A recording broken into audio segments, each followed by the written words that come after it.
time. Don't say I never told you. Go, get out of my mind. Have refused to be a soldier. Waste my time. Don't say I never told you. Go, get out of my mind. Have refused to be a soldier. Waste my time. Don't say I never told you. Go, get out of my mind. Have refused to be a soldier.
Welcome to the PUBG Players Tour. This year, we're introducing structured competitive play in third-person perspective mode for players of all ranks, levels, and ability. Here's how it works in EMEA and Americas. PUBG Players Tour competition is held in 2-week phases. Each week, you and your squad can compete in player scrims. Think of these as a great alternative to ranked play. Each day of scrims will feature a variety of maps, with defined team and lobby sizes to ensure a balanced best-of-3 rounds. Teams will earn points based on their performance, and daily leaderboards will track their progress. When the scrims are over, the top teams will qualify for the PUBG Players Tour Cups, where they will be joined by up to 10 invited teams, featuring some of the best players in the region. Players Cup leaderboards will track team performances across 2 days of play, with the top 8 squads progressing to the final round of competition. Players Masters are the pinnacle of the PUBG Players Tournament. 8 teams from each of the 2 cups will engage in fierce competition for a huge prize pool in each region across the PUBG Players Tour season. And for times when a Players Masters isn't scheduled, you can still get your PUBG Players Tour fix with Super Cups. These work just like Masters events, where again, 16 teams, 8 from each of the 2 previous Players Cups, compete for a share of the total cash prize pool. Welcome to the PUBG Players Tour. You know the game. Be a player.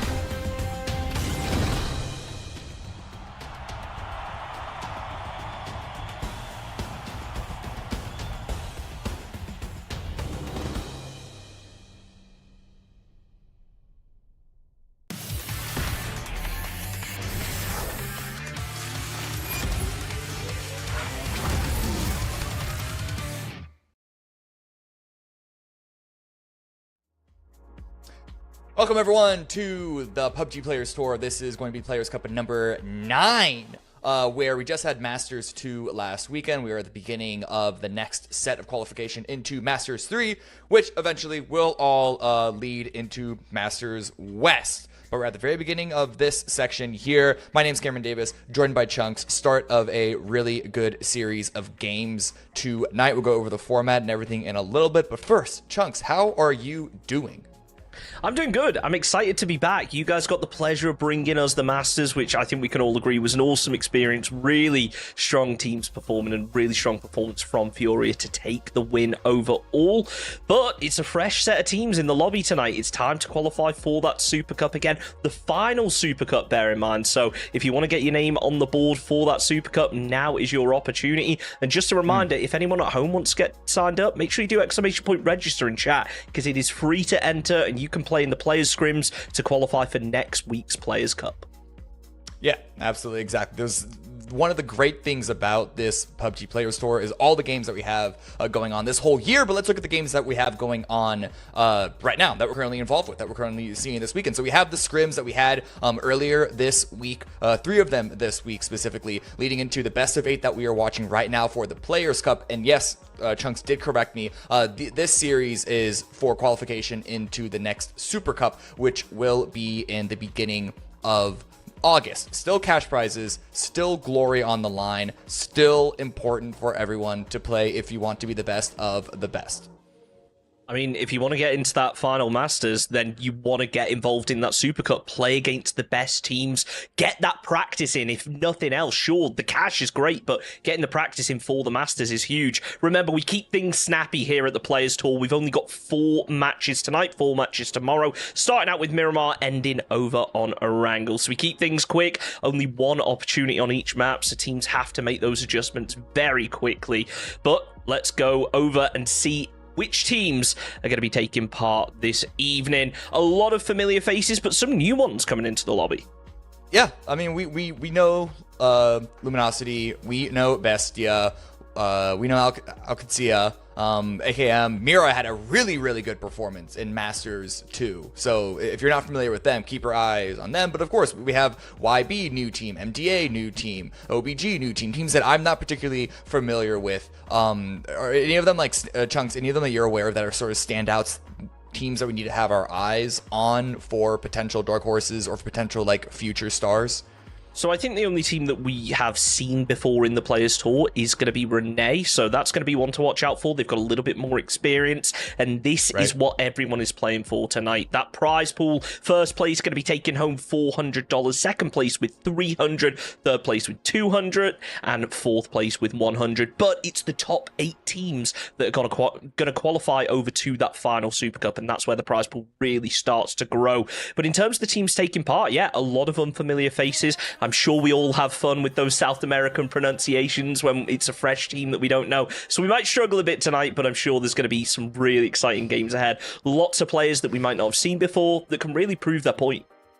Yeah, I'm just looking through the roster list that we were given, and I do recognize some of the names. Like I recognize Yayi and NCLS, but they are an AKM Gaming. We have seen them before. Rene, Levon, as you said, have a Beba, Chino, Will, and Sticky. I'm not familiar with them, so I'm excited to see what they can do. But yeah, this is...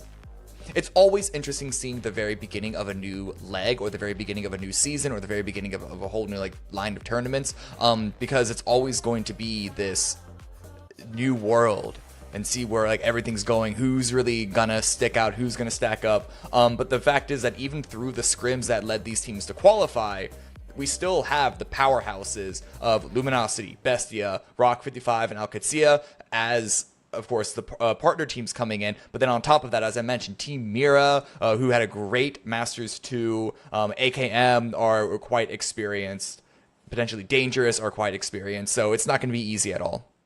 No, it certainly won't, but Mira, they're a team that we have spoken about at great length so far in the Players Tour.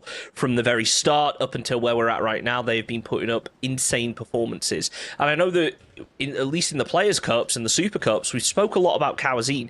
He's now moved over to Furia. So it is interesting to see how Mira, we maybe expected him to be the strongest player, but never mind. Let's look over at this from potentially Dangerous. What is going on here? Gabriel didn't have any ammo. He's managed to grab some finally, but he wasn't able to get the kill out of it, nearly getting punched to death. Cowboy with the shotgun, trying his best to provide some cover, but he just can't. Gabriel opens up onto D. Roth to fall as well, and potentially Dangerous. Being dangerous early on in the game. 2 points almost on the board. Yeah, D going down is huge. I think that 9mm was stolen out from under the Vector by the other player that had dropped there. If you can't grab the gun, grab the ammo. But yeah, it's one, actually now 2 knocked with Roth going down for Alcatia. This is not a good drop for them. We know that the blue chip revival beacons have been introduced into the game now. You can even see one here in Minas Generales. But you have to win the fight, or at very least get the blue chips to then go recall somewhere else in order to make that happen. And right now, I could see are in a rough situation surrounded by 4 enemies. They don't have to move to get into the circle, though. They've got pretty lucky off this phase 1 pop, so they're not going to push this fight too quickly. But at the same time, the slower you are in returning fire and getting some opening knocks, the harder you're going to find it to actually get out of this position. Because look at potentially Dangerous right now.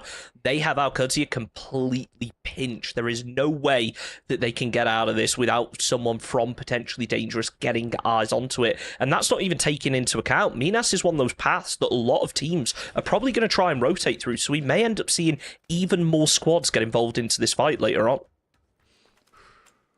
Yeah, that actually is a really big threat that you mentioned.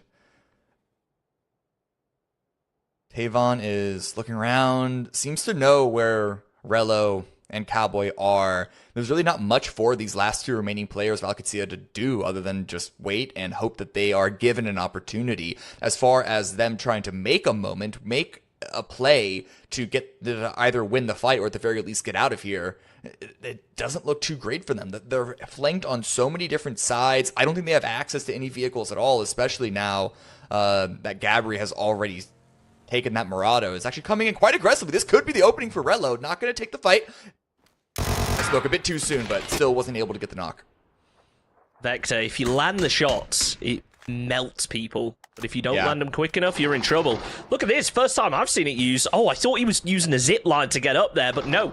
He's actually going to be climbing up the wall of the building. Didn't even know that was a possibility, but Cowboy certainly did. Takes down Gabriel, potentially dangerous. Yeah, he's going to have to crawl right back down if he wants to get revived. No, of course Cowboy knew that. We saw Cowboy do that in Masters 2, and knowing things like that is such a Cowboy, such a Cowboy play. Cowboy and D being like the two new stars, chaotic, almost borderline griefy, rage-inducing to play against. So knowing about little aspects of the terrain like that is right up their alley, which also means that they're going to be aware to watch for it as well. Fuskatao on the roof. I'm not seeing a lot of helmets across these players. One thing to note, which does mean that headshots are going to be that much more impactful. Fuskatao. I think this is a roster change, right? I want to say he was previously on Four Adoras. Now going to be representing potentially dangerous here. You mentioned about the lack of helmets. I couldn't help but notice Cowboy actually has some horns on his helmet. For a second, I thought it would have given his position away, but seemingly not. It's Fuskatao. He's ready. Catches Rello in the off angle. Now Cowboy, he's going to be getting pushed by Nitavon, so could be in a lot of trouble. Only got the M16, the S12. Could do damage at close range, but we spoke about rotations. Look at this. We got Silly Mode, aka Flood. I think the logos might be wrong there. No, maybe not. That is going to be Bestia moving in, so it looks like Flood is playing with Bestia today. Oh, interesting. Does that mean Gats is back on Luminosity? We've had like less than a week since the Masters Cup 2, also we already have had our own little mini roster royale. Should talk, by the way, about Bestia, how they played in the Masters with Sneak Attack over Mime. So I think we maybe have some question marks about what things are looking like for the roster now. Glock. No questions about where Cowboy's going to be. That flashbang could pay dividends, but decides not to push on it and ends up getting caught out by Vinny from long range. The Bestia getting themselves a kill on the board. Happy to third party onto this. Now, don't forget, there is that respawn beacon. We are on live servers, so they could try and bring these players back, but it's not going to be easy when you've got Bestia have that high ground. Yeah. Really good flank for them to come in. If I remember correctly, Bestia didn't drop too far. Well, hold that thought. You know what? Let's talk about all the other teams, because that's not the only fight that's going on right now. 4 Happy Men's versus FN just across the way from them. Going back over to Minas Generales. Rello is still in the process of bleeding out. But Fuskatao, I think, is going to be rushing forward, going to grab that. Rello's trying to gather some information. There have been only 1 kill, 2 deaths for potentially dangerous, because the other one went over to Bestia. So this hasn't been a clean fight for them at all. Savon watching, not trying to give anything away. Potentially dangerous. They really had the advantage earlier on, but they weren't able to make anything out of it. Tries to throw the crowbar, ends up getting stuck. That's interesting play, but Ayo, maybe just trying to bait out some shots from Cowboy. And I think the Cowboy right now, knowing that Bestia are nearby, knowing that we've got squads down to the south after hearing the rotation, you might just be happy to sit down and wait this one out. I hope that the other teams get taken out, potentially try and grab some blue chips, bring his team back. Problem is, we know Bestia are going to be chilling on top of Hollywood Sign this whole time. And so I don't know if potentially dangerous. I'm sure if they wiped Alcatsia faster, they could have had more opportunities to maneuver around. But at the moment, they're kind of stuck in, and it's the catch-22 for both of these squads. Another grenade going up and over. Looked to be cooked well, but recognized by Cowboy, pulling away from the blast radius. And the threatening shots from Bestia continue to go out. Alcatsia slowing things down, potentially dangerous, trying to ramp the speed back up, but it's so hard to push these buildings. There is so much open terrain between them. Cowboy maybe having a read of where that player is, should spot him, making a move back, immediately goes, switches directions. He's got himself some flashbangs that could provide him with a bit of an opportunity to start moving out of the building, but unless he gets a good read on where one of those players is, he is really going to struggle, but I don't imagine much going to be taking place for the time being around here. Should point out, if you're all bored of watching this fight unfold, because it is a little bit of a slow one, make sure you do exclamation point map, pull up that map stream. Because there are a lot of teams surrounding this area right now. Could cause some problems for whichever team does make it out of this, which at least right now, you've got to be favouring potentially dangerous, purely based on numbers. Yeah, but we've seen so many 1v2s go the opposite way. I wouldn't be too confident about it.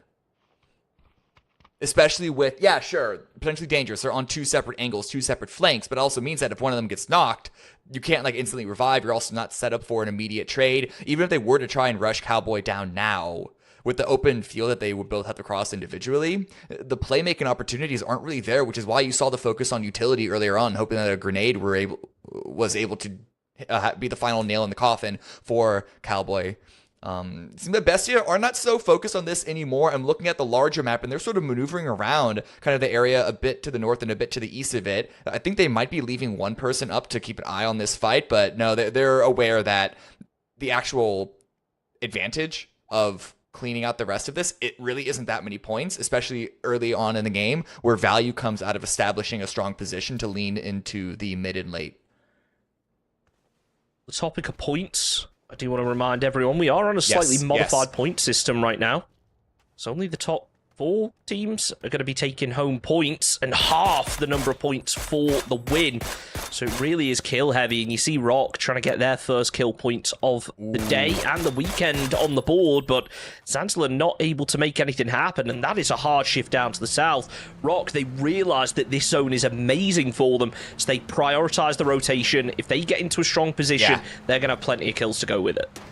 Ooh, they're getting tagged on the retreat.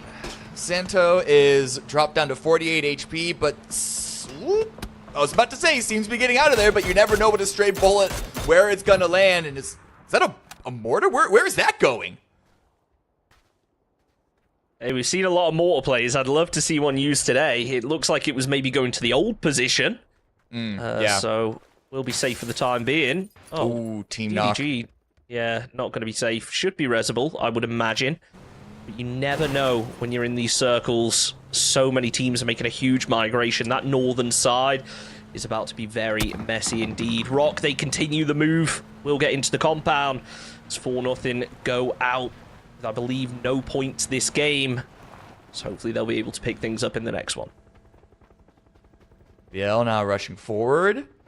Even with Santo getting slowed down on the rotation, the rest of Rock was able to group up and grab not just one, but a couple of different spots. They're in a bit of a split, which usually is risky, especially with the kill-heavy point system that you touched on earlier. But with the amount of fuel that's in play in this zone, I imagine that they are going to have some good fighting capabilities.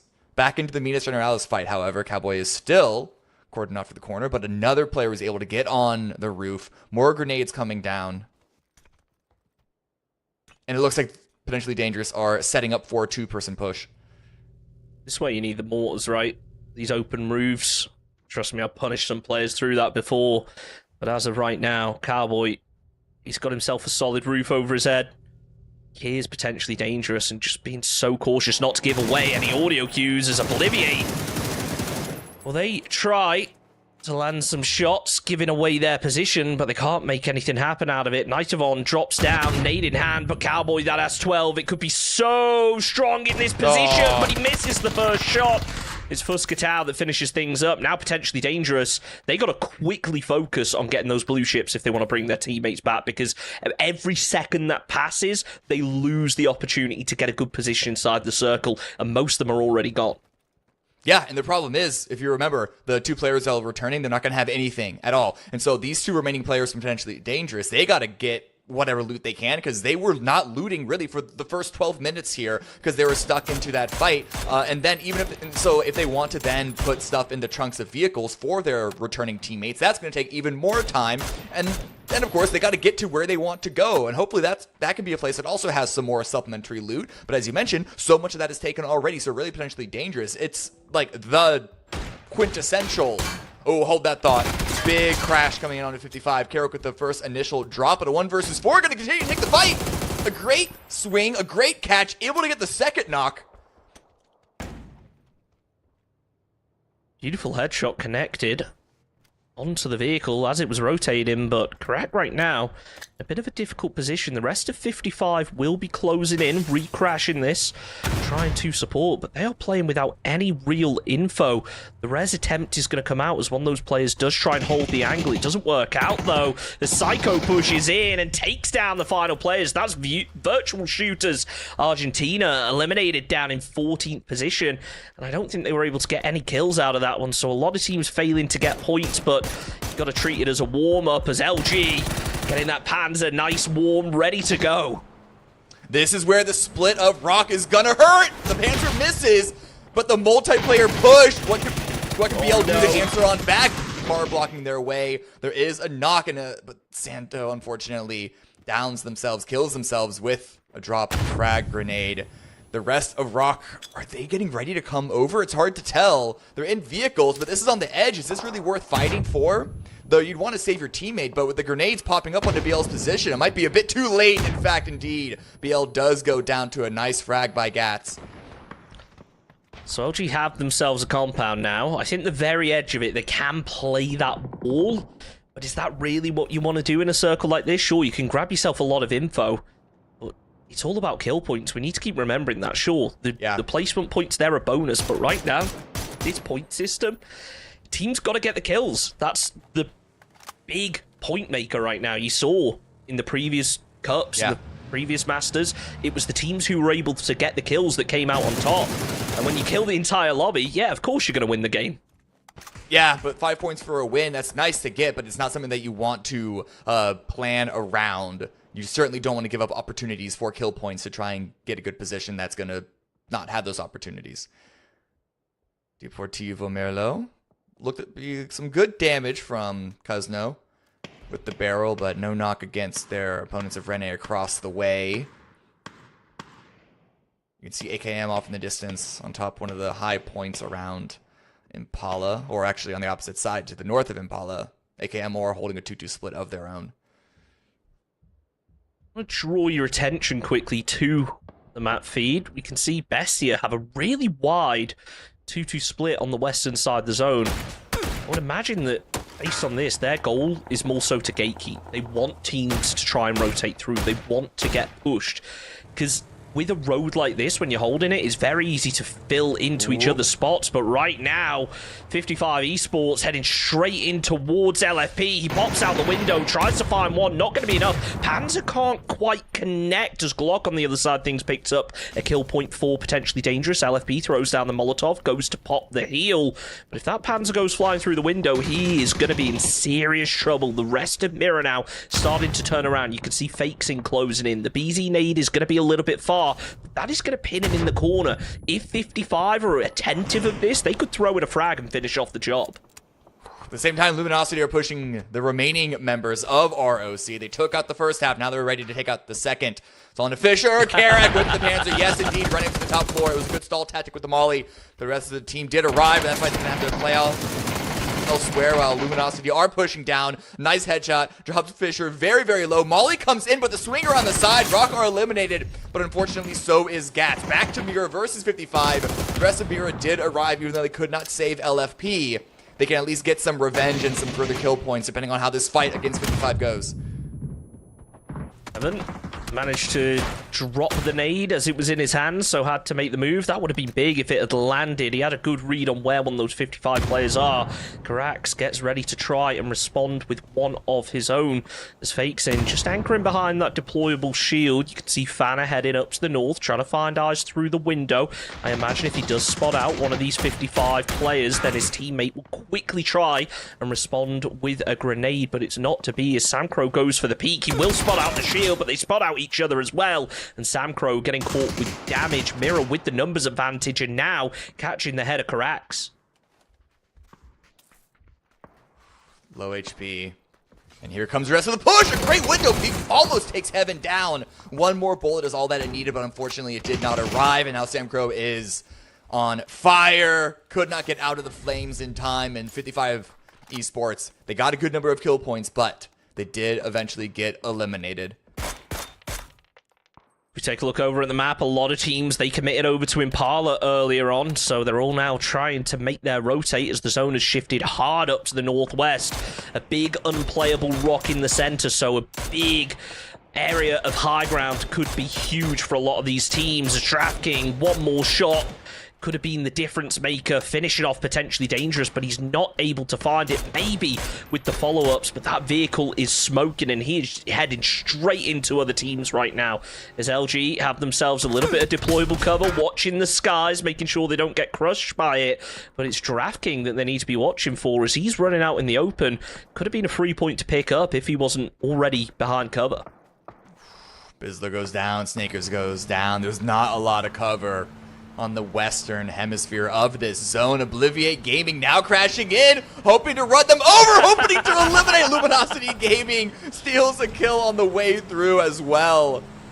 The first 2 kills for the weekend and the match for them, but they're just gonna swing on around and looks like they're gonna plan on landing at that shack, or at the very least setting up in a 2-2 of Luminosity position and the shack, but that's still gonna be the threat of Bestia on top of them. I like this from Team Mirror. They're calling in the EP. They are banking on that high ground still being in, and it is. I would imagine they probably try and hop on this, try and take the high ground off of AKM, but that's easier said than done because Nicholas is already looking over in that direction. Kier is actually the one who's able to return the fire, keep his head down. As, yeah, they might have to make a move off of this high ground if Mirror commit to it, but ultimately, they could find themselves some pretty easy kills if they can find these players out of the parachutes. Good damage. It's going to be AKM with the knock and the confirm onto OBG. A little bit of a fight between them and Bestia on who can take out OBG faster. But AKM, they're looking in a really good position right now. With the hard shift to the northwest, and this position at the top of the mountain is no longer center, but they have so many sight lines, potentially a lot of control on rotating teams coming up from the south. There is Mura in the picture-in-picture, dropping on top of an entirely different team. This is ambitious. If they can hit the roof, that'll be a good spot to rest. But shots coming in from so many different directions for them while we go back into Bestia. They're prepping grenades. They're trying to take out the rest of OBG.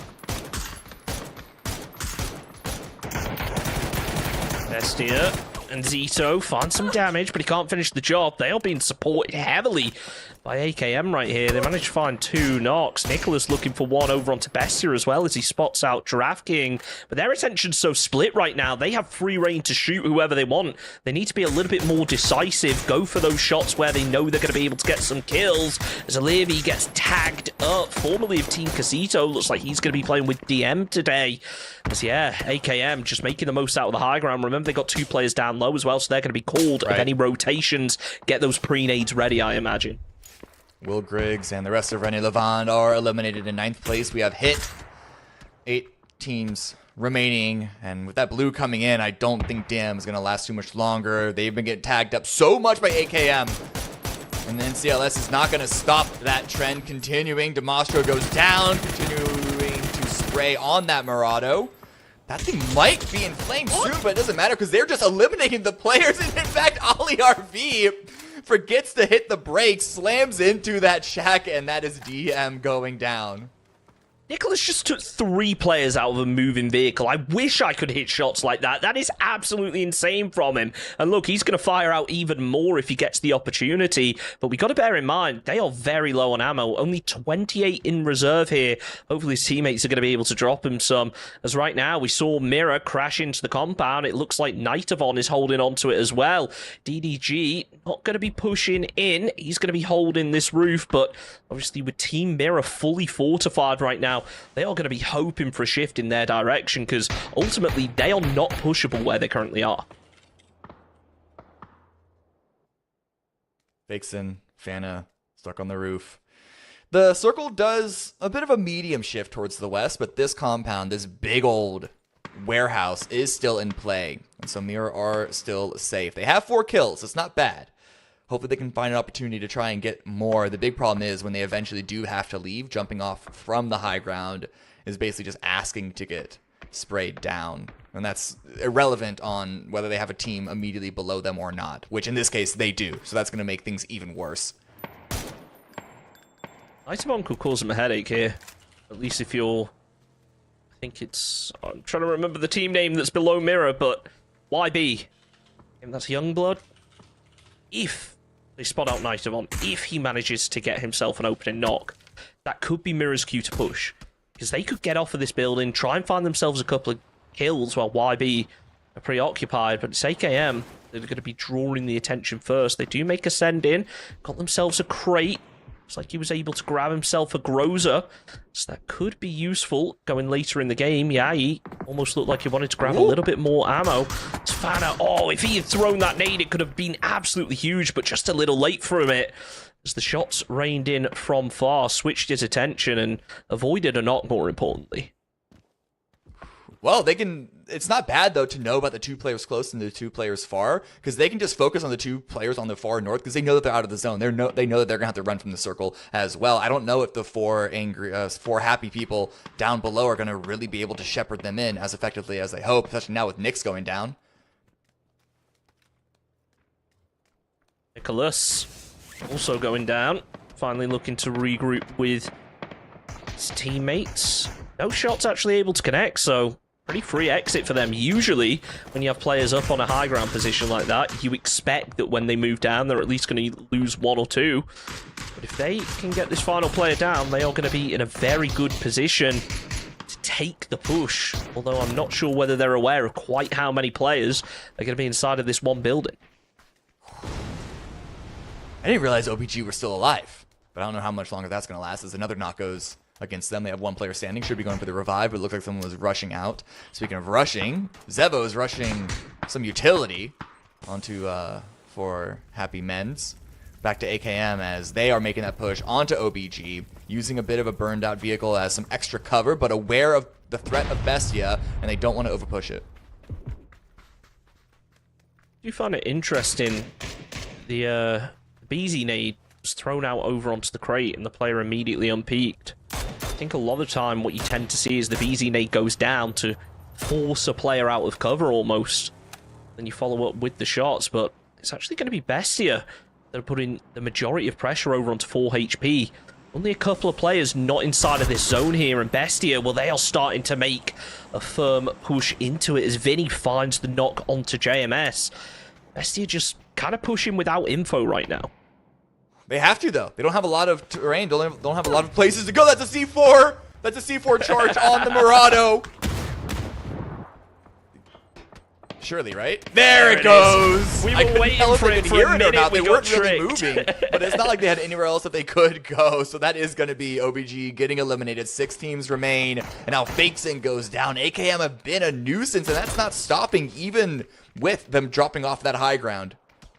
For a minute, I thought they forgot to put the C4 on. I thought we were getting trolled, but no.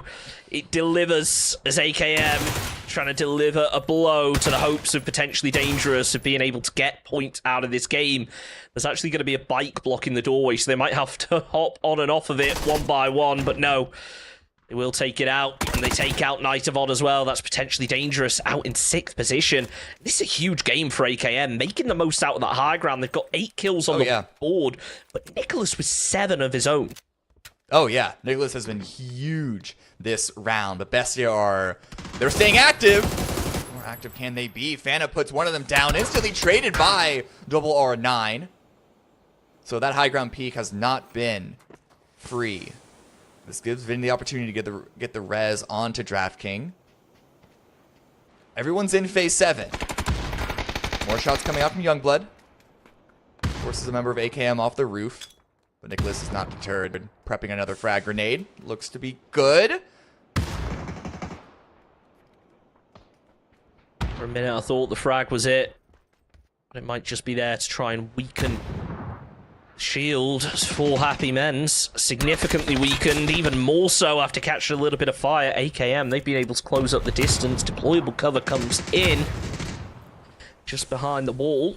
So they've got a little bit more to work with, but it's still a very difficult push to try and make. Now with 4 HP weakened, I don't think they'll be really pressuring Youngblood from behind as Bestia pressuring onto 4 HP. Vinny pushes in, confirms DraftKings flush, but he's traded out in return by Kira, who quickly follows up with a flush of his own. Vinny, no ammo left in the tank, trying to pick some up off of the dead body, but he should be able to, as now Vinny does get taken out by Fana. Nicely done from Team Mirror to third party onto that one. Vinny, he just wanted to try and get some ammo off of that body. And now we're down to the final 4 teams. Now we have placement points. Every kill at this point on is even higher value, because if you eliminate another team with it, you bump up in the placements too. Okay, and we're just waiting. Once again in Phase 8. We know where this game is going to end. Everyone's inside Phase 8. But it's going to end inside the warehouse. This could eventually lead to a heal off. But we'll see what happens with Bestia and AKM as they're both trying to swing around the outsides, find some way to make it into the warehouse.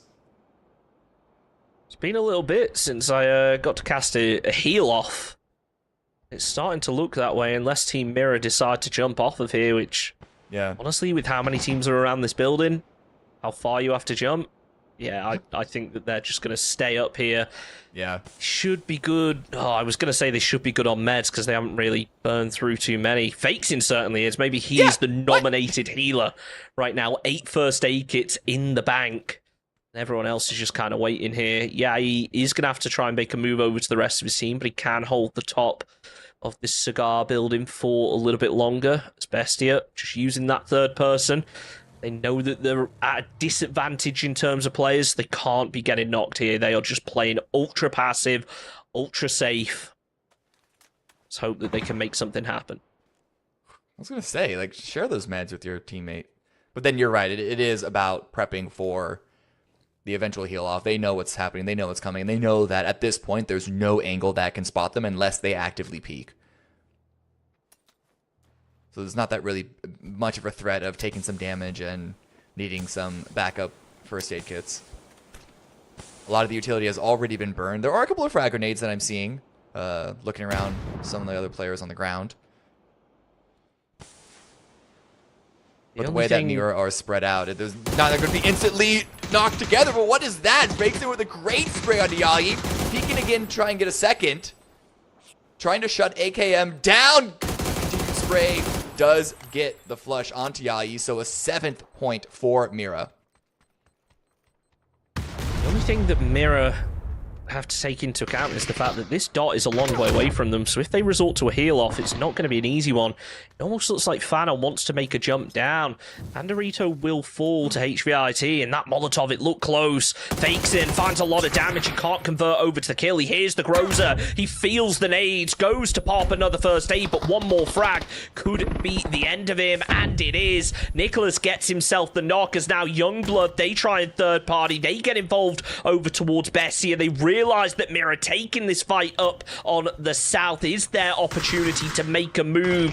Zevo watching out, trying to find something, but he is so cautious. He knows that Bestia have a player over this ridge line. It is going to be Flood. He throws out a nade, and it will connect. Absolutely huge. Over the wall. Only one player now standing from Youngblood. Sorry, make it 2, as they have been able to get one back into the fight, but Nosely, oh, he gets lit up by the zone. Nicholas applying pressure as well, but it's Fana in the end who finishes off the job, and he does it again. Nicholas, 8 kills on the board. That's 10 for AKM. Youngblood's down in 4th, Bestia in 3rd, and it is a 3 versus 1. Things are favoring AKM, but Fana is sponging up every kill he can. What a huge game for AKM. Can they finish it with the chicken dinner? Fana is dropping down on the steps, giving them some potential extra angles, but here comes the blue, and here comes the peak! And of course, it's going to be Nicholas that finishes it off. 12 kill victory, 17 points. What a great way to start the day. Really, really impressive from AKM Gaming, from a team that we spoke about earlier where, hey, there are some names I recognize on this, but I wouldn't say it was a top-level roster, but they have come out with force, 12 kills and the win. That is 17 points. Remember, we're on that new point system, which means that it's only 5 points for a win, but it also means that the top 8 teams aren't getting points anymore. It's only the top 4. So to get that many kills and get that 5-point bonus is absolutely massive for them. Yeah. And I mean, AKM's success in large part is because they were able to get access on that high ground where they started their reign of terror. But you still had to hit the shots. And we saw the amount of power, the amount of damage that Nicholas alone was able to do, even just shooting players out of vehicles on their rush from the south. Well-deserved points. This was not a game that was gifted to them. Look at these shots here. This is not easy stuff to hit. Certainly not. I wish that I could hit shots like that. And that C4, so well calculated. It got us for a second. It took a little bit longer than we would have thought. But I think that ultimately that team that was taken out, they were just under so much pressure from across the fields. They hugged that trailer and hoped that they would be just out of range of it. But unfortunately for them, it was not to be. But fortunately for AKM, they had Nicholas, who was able to clean up Team Mirror and ultimately get them that 12-kill chicken dinner. That's 17 points in total, but Mirror not far behind with 13. Yeah, for a team that was in a relatively rough situation, they came into the late game with only 2 players on that rooftop. They were able to find a number of kill points from that position. They do go down in the end, but yeah, 13 points for them. And some good kill totals for a couple of other teams below them. This wasn't the case of one individual team soaking up too many of the points. Obviously, if you win, you're going to usually have more kills than anyone else. But we've seen some like dramatic kill totals in other scenarios. So good for Youngblood, Luminosity to even get 4 themselves. We do have a couple of stinkers at the bottom, a couple of 0 points, so they're going to have to go into the next game with a bit of a renewed game plan. But that's easy, considering the next game is on a totally different map. Yeah, it's going to be coming up in just a couple of minutes as well. So grab yourself a drink. We're going to be back in just about 3 minutes. We'll see you all shortly. Welcome to the PUBG Players Tour. This year, we're introducing structured competitive play in third-person perspective mode for players of all ranks, levels, and ability. Here's how it works in EMEA and Americas. PUBG Players Tour competition is held in 2-week phases. Each week, you and your squad can compete in player scrims. Think of these as a great alternative to ranked play. Each day of scrims will feature a variety of maps, with defined team and lobby sizes to ensure a balanced best-of-3 rounds. Teams will earn points based on their performance, and daily leaderboards will track their progress. When the scrims are over, the top teams will qualify for the PUBG Players Tour Cups, where they will be joined by up to 10 invited teams, featuring some of the best players in the region.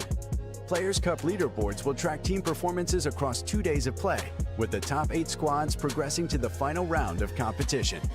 Players Masters are the pinnacle of the PUBG Players Tournament.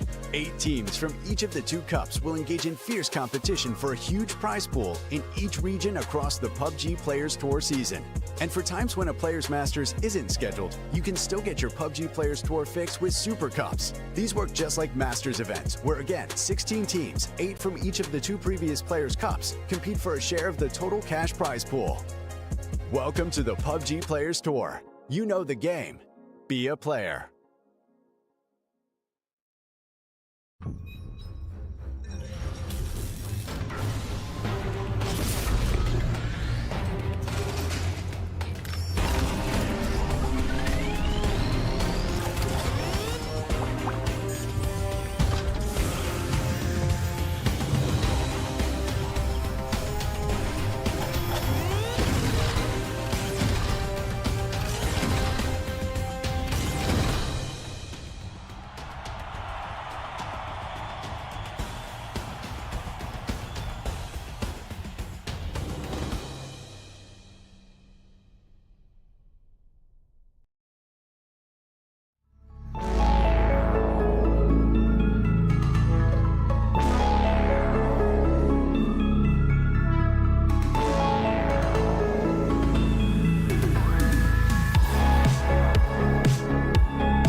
2 of the PUBG Players Cup America, Cup number 9, week 1, day 1.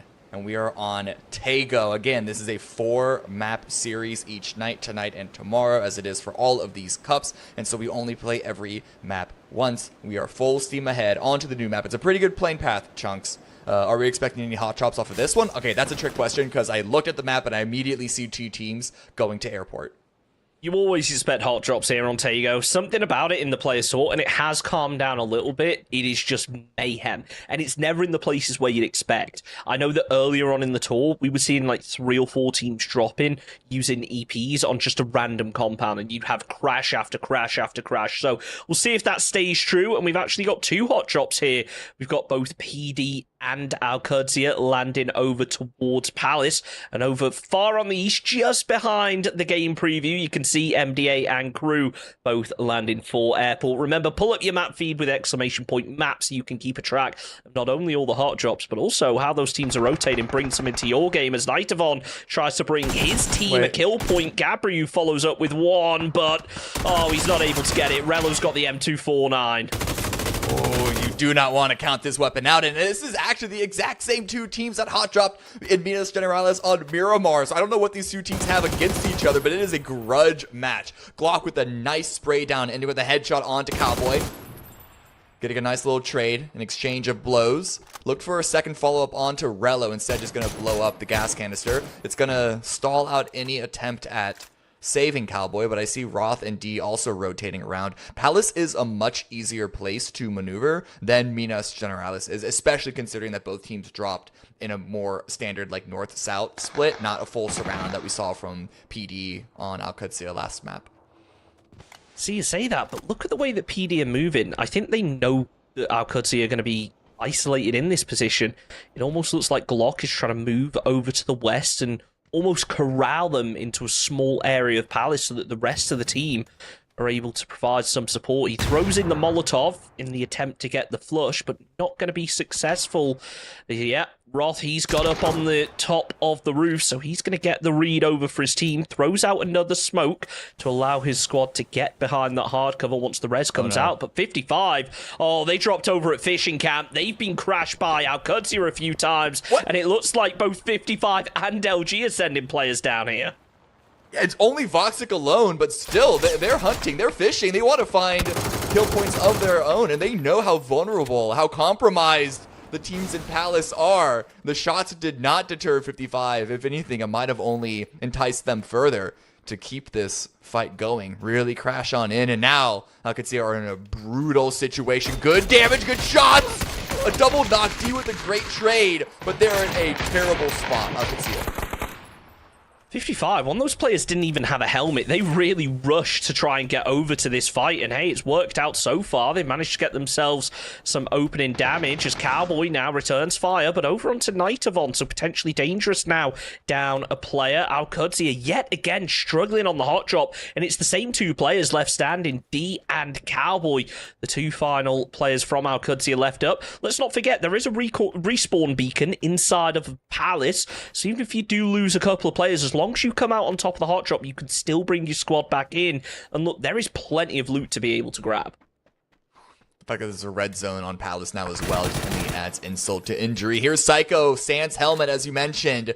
And this isn't even in the zone. These are teams, Luminosity and 55, that are crashing onto teams outside the zone because they know the value of kills, and they also understand that they can take some risks. This is the very first week of this new leg to get into the Super Cup. A nice flank, nice angle, finds another spray down. Potentially dangerous, do get eliminated before Alcudia, but Alcudia, they still got to figure out a way to get out of this. Well, Rel with an M249, that's certainly one way to do it. Doesn't have to reload either. He has a read on where Psycho is, but Psycho's limited on ammo. This is what I'm saying. 55 Esports, they pushed into this so aggressively without any real info. The Snakers nearly takes down Samcro. Don't forget as well, the red zone's here. Surely, with this many teams in such a small area, we're finally going to see a red zone knock in Esports for the first time in I don't even know how long. As Voxic finds some damage onto Cowboy, but can't convert over that VSS. It is so dangerous because you can't hear where it's coming from. You can make some estimations, but yeah, in the middle of a fight, it can be very, very difficult. Voxic does get a knock on a Cowboy at the same time that Bizzler gets a kill onto Samcro. So Luminosity coming in, and looks like they're going to be the real victors of this fight. Voxic confirms Cowboy. 3 kills for Luminosity right now. And they are ready to clean up whoever is left. Rello switches over to the M4. A little bit more of a manageable weapon, but you do have the advantage with the M249 of not having to reload anywhere near as often. Psycho, the final player for 55. I wouldn't be surprised to see him maybe play a little bit slower. Try and finish off the job. Bring his team back in. Sao Kutsia just going to move away from this one. Got 2 players left. I would imagine that they've got themselves the chips. So they could try and make a rotate over to Fishing Camp, bring players in. Because 55 Esports, they don't actually land Fishing Camp. They land in that little compound just over to the east. There should be plenty of loot in Fishing Camp, even though it is a very vulnerable position to try and play. I don't actually know if Alcatzee were able to get Cowboys blue chip. They might have gotten these. But yeah, Luminosity Gaming, they're trying to get some more loot. But they also potentially have eyes on leaving and letting Psycho live out another day. OPG, Olivia Gaming, they are now getting surrounded by MDA. Vadak with the Panzer in play. Fumasa goes down, gets confirmed, but misses the Panzer at such a close range. That's such a terrible situation for OBG to have run into, and it's all onto Vinny right now. Spray doesn't land, and it's a full annihilation by Mita Ashamed onto OBG. MDA going to be happy with that one. That's 4 kill points on the board. Finally cleaned up the hot drop. And again, respawn beacons. Is there one in airport? Yes, there is. So they should be able to get those teammates back in. But they are going to be limited in terms of looting time. On the things that I've heard when I've spoken to players about the changes in this patch and having those respawn beacons is, yeah, it's all well and good being able to bring your teammates back, but we're playing comp. It's all about rotations. It's all about getting a good position early on. If you're sacrificing that to bring teammates in, how much of an advantage is those 1 or 2 extra players? Yeah, especially again, when teammates are landing without any loot at all, there always has to be the consideration of, are you actually just feeding someone else another kill point? With only 8 games being played in the series, that could be their make or break for a tiebreaker, or have them just get the point they need to go over you and qualify where you don't. I mean, just think about how many times in the Players Tour so far it's come down to that cut-off point where it's 8th place, but there's a couple of teams that maybe already qualified for the Super Cup / Masters, so it moves things down a little bit more, and then there ends up being 1 point between 3 teams around the cut-off. So, yeah, a lot of pressure in these 8-game series. I think the benefit of it being the first week to qualify is the fact that you can take a bit more risk, you can play a bit more aggressive, and it works out great. You're qualified. If not, then it's time to rethink things going into next week. And we should point out there are some notable teams that aren't in the lobby tonight.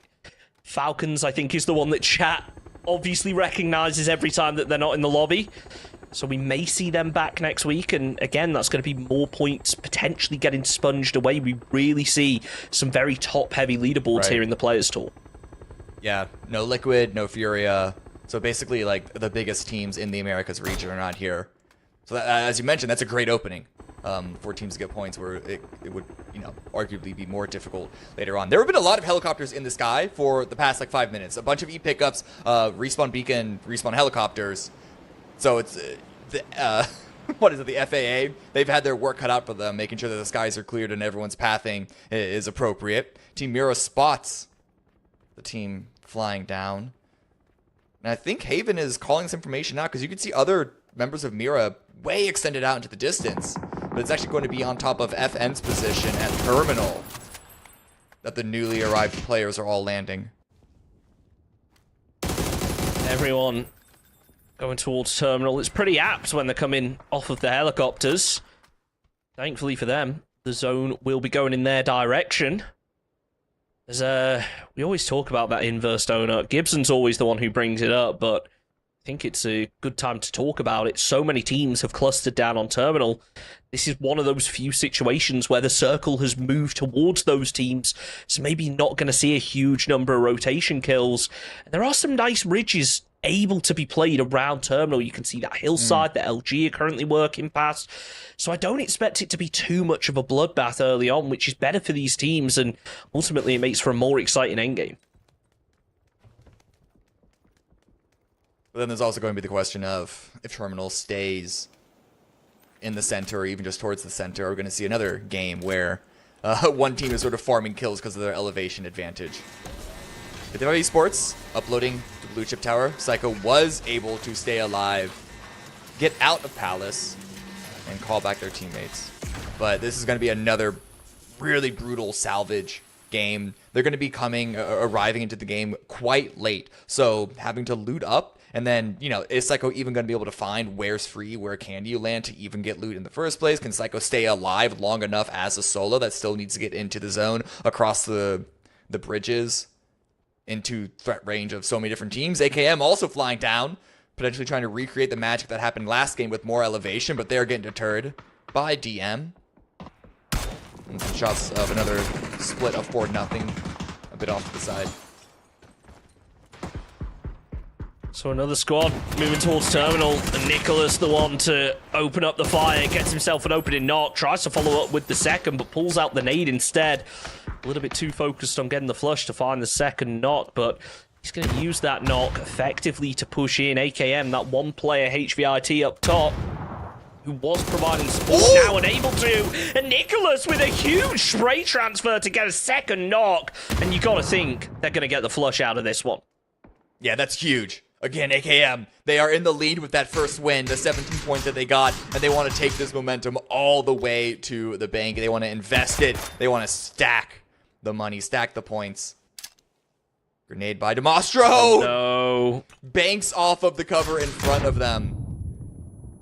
They had their eyes set on, I believe, Nicholas's position down below, hiding behind a sad excuse for a wall with all the different opening spaces in it. Nicholas running away. The spray comes out, but is able to stay alive. Monstro still looking out to try and find more. AKM may struggle with the cross here. They've been popping off so far in our previous game. Certainly not slowing down right now. Maybe another one of those teams that kind of come out of nowhere and absolutely dominates. We'll see if they can keep this performance up.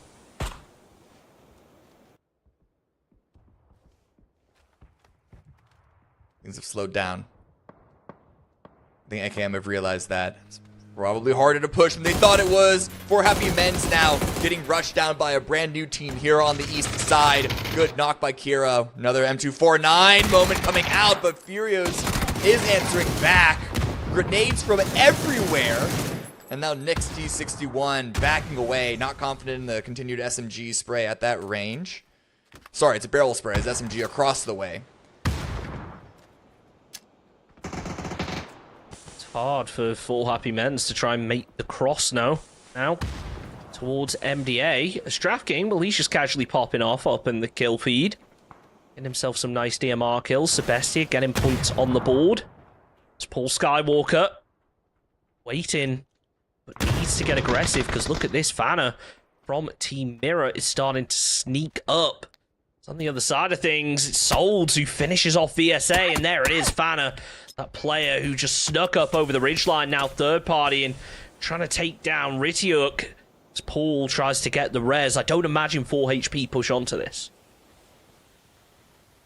No, they just want to stay safe themselves. And also, they need to leave. This is not in the zone. So the value of fighting over this position is That's a mortar. negative. Yeah, that mortar could be huge. That's actually quite close to 4 HP. And I think this is... Oh, no, it's not even coming out of Mira. It's coming out of Rene. Everyone's focused on this. It's another example of kill points really drawing how people play the game now. Mira and Rene are sticking around and focusing on gatekeeping rather than focusing on getting a better position themselves in the zone. We do see a retreat by Paul Skywalker and friends.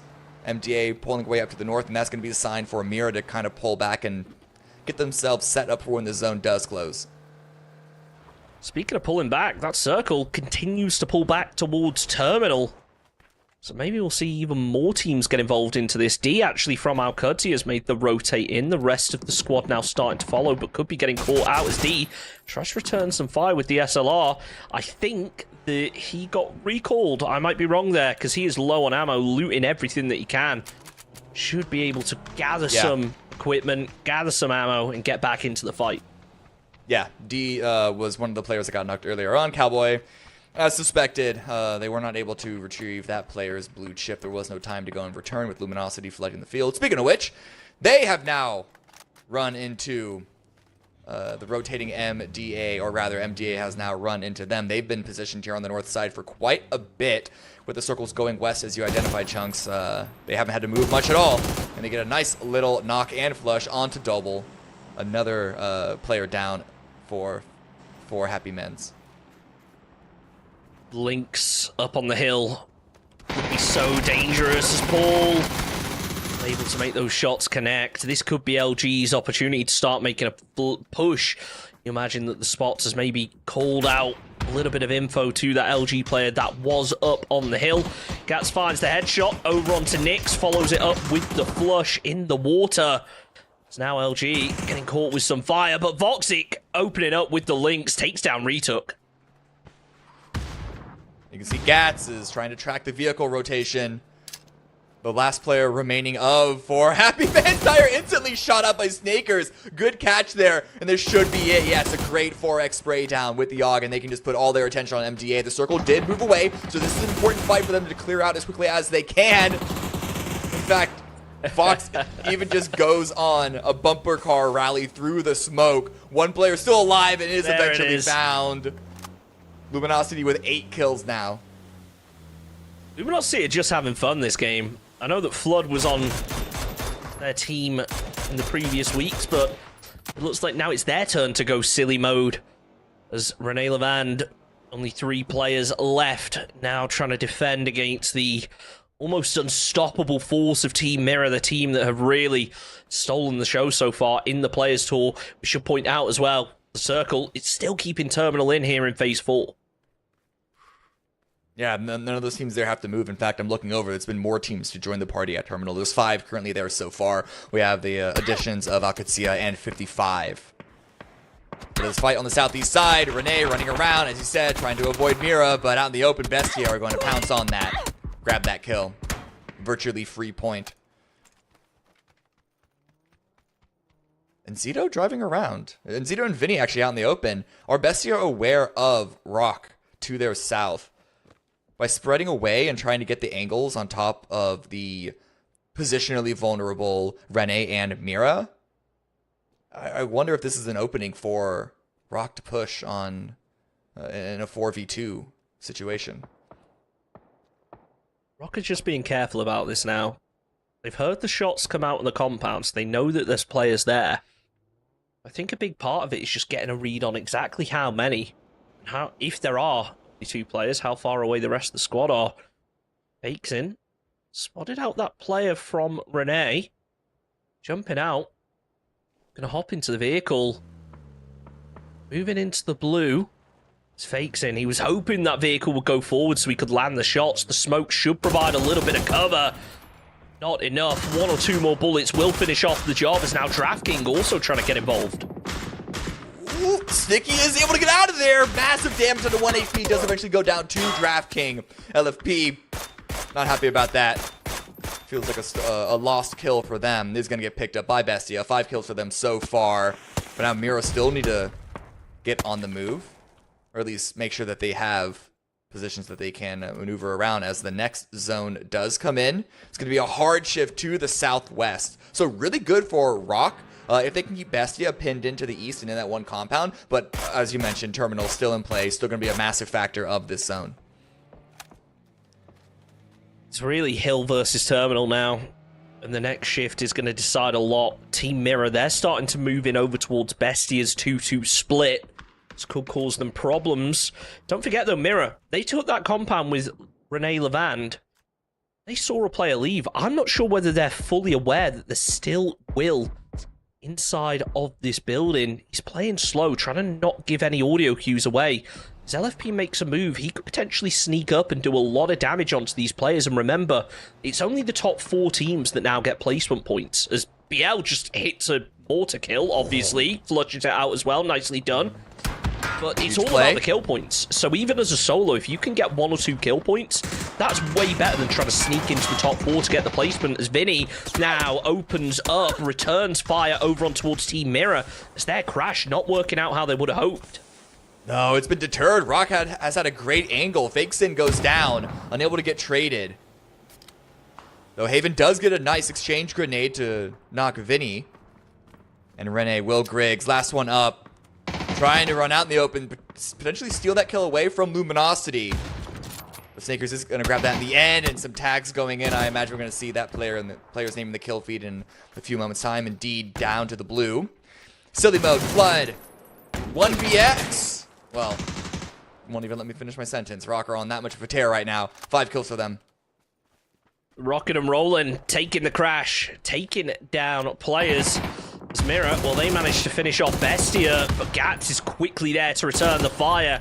It's actually going to be Lopez who finishes off the kill, as Mirror out in 8th position. Not having the best performance today, but, you know, they're still not playing badly. It's just we expect so much from Team Mirror. If they're not, like, winning within the first 2 games, we think something's wrong.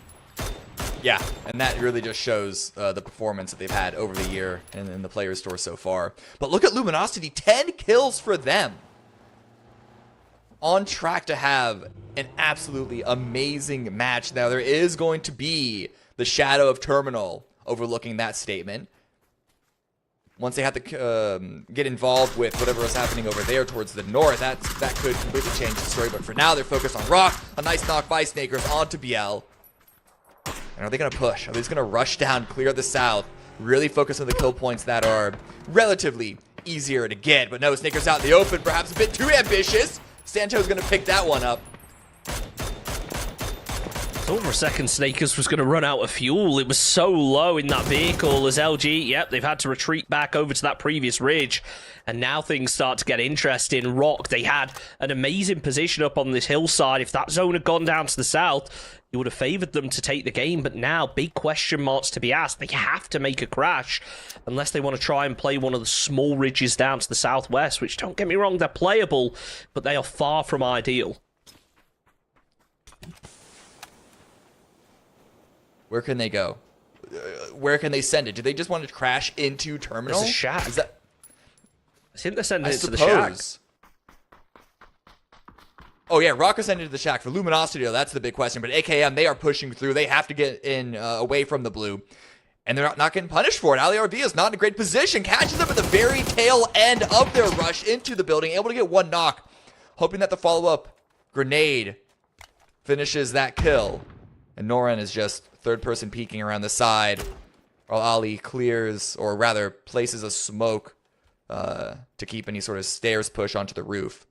But these two individual players of the remaining duo of DM, they got to get back together, because it looks like they're about to be surrounded, not just by AKM, not just by the far off angles of ROC, but you also have to be aware of 55, Akatsuya, and even FN that are still in Terminal. The Panzer could be huge. In a position like this, if AKM are playing for trades, this could be huge. He's spotted him out, but no! He whiffs the Panzer. He can't connect with any of them. He's got the M249, which, I mean, if there's a gun you want to take this fight with, that's got to be it. In goes the nade, but it's too little, too late as AKM finish off the job. Maybe going to get an afterlife knock. He certainly does. There's Donk, Mode, and Die. That's an interesting name. Will be getting caught out with the nade. Voxic sends it in. He's got a rock, but 10 kill points on the board for LG. An absolutely massive performance for them. Yeah. Not to outlive 2 teams to get into placement points. And yeah, if there's a player that you'd root for right now, it would be Vox, but it's looking unlikely for him. Yeah, it's still an uphill climb, but you're right. If there's one player that to clutch some extra points out, I think Vox is a pretty good candidate to have in the field. You never know what to expect from that player, which means opponents never know what they can expect. But AKM, they've cleared the space, they've cleared out DM, and now they have another high ground position. Still on the edge, looking around, trying to find the information. With all the hard cover in play here, It's going to be difficult for them to continue the push down. Voxic does get eliminated in the meantime, down to 5 teams, so no heroics from the last player of Luminosity. But now we look back on 55 versus AKM, a great grenade by Sam Crow to open things up. He's got the BZ as well. This could be absolutely huge, especially if he throws it through one of those windows, which is exactly what he's able to do. AKM are going to be under so much pressure right here. The frag grenade follows up. This could spell the end for AKM, but they are salvaging as much as they can. The BZ nade does disappear, and the nades are just landed in the wrong position to be able to finish off AKM. They've managed to get HVT back up into the fight as 55 and Rock trade a knock apiece. Sorry, no, that's Z Lopez that goes down, so Rock will get a knock, but they also find one from 55. Nicholas opens up. It's Roth who made himself known, but we've seen what he's able to do, and he does it again. Get himself a nice opening over on towards Alcudia. Another massive spray. Though, if you look at the zone, you look at the circle, it's outside of Terminal, and Rock are spreading out, trying to take a lot of territory, but they're getting punished for it. 55 getting a lot of damage, a lot of knocks, a lot of kills, but so is Nicholas again, continuing to get the spray downs on his opponents. Only 4 kills for AKM at the moment, but the amount of damage is still incredibly impressive. Easy nade from Rello. Well placed to find the flush. Throws it into the smoke. Causes real problems for AKM.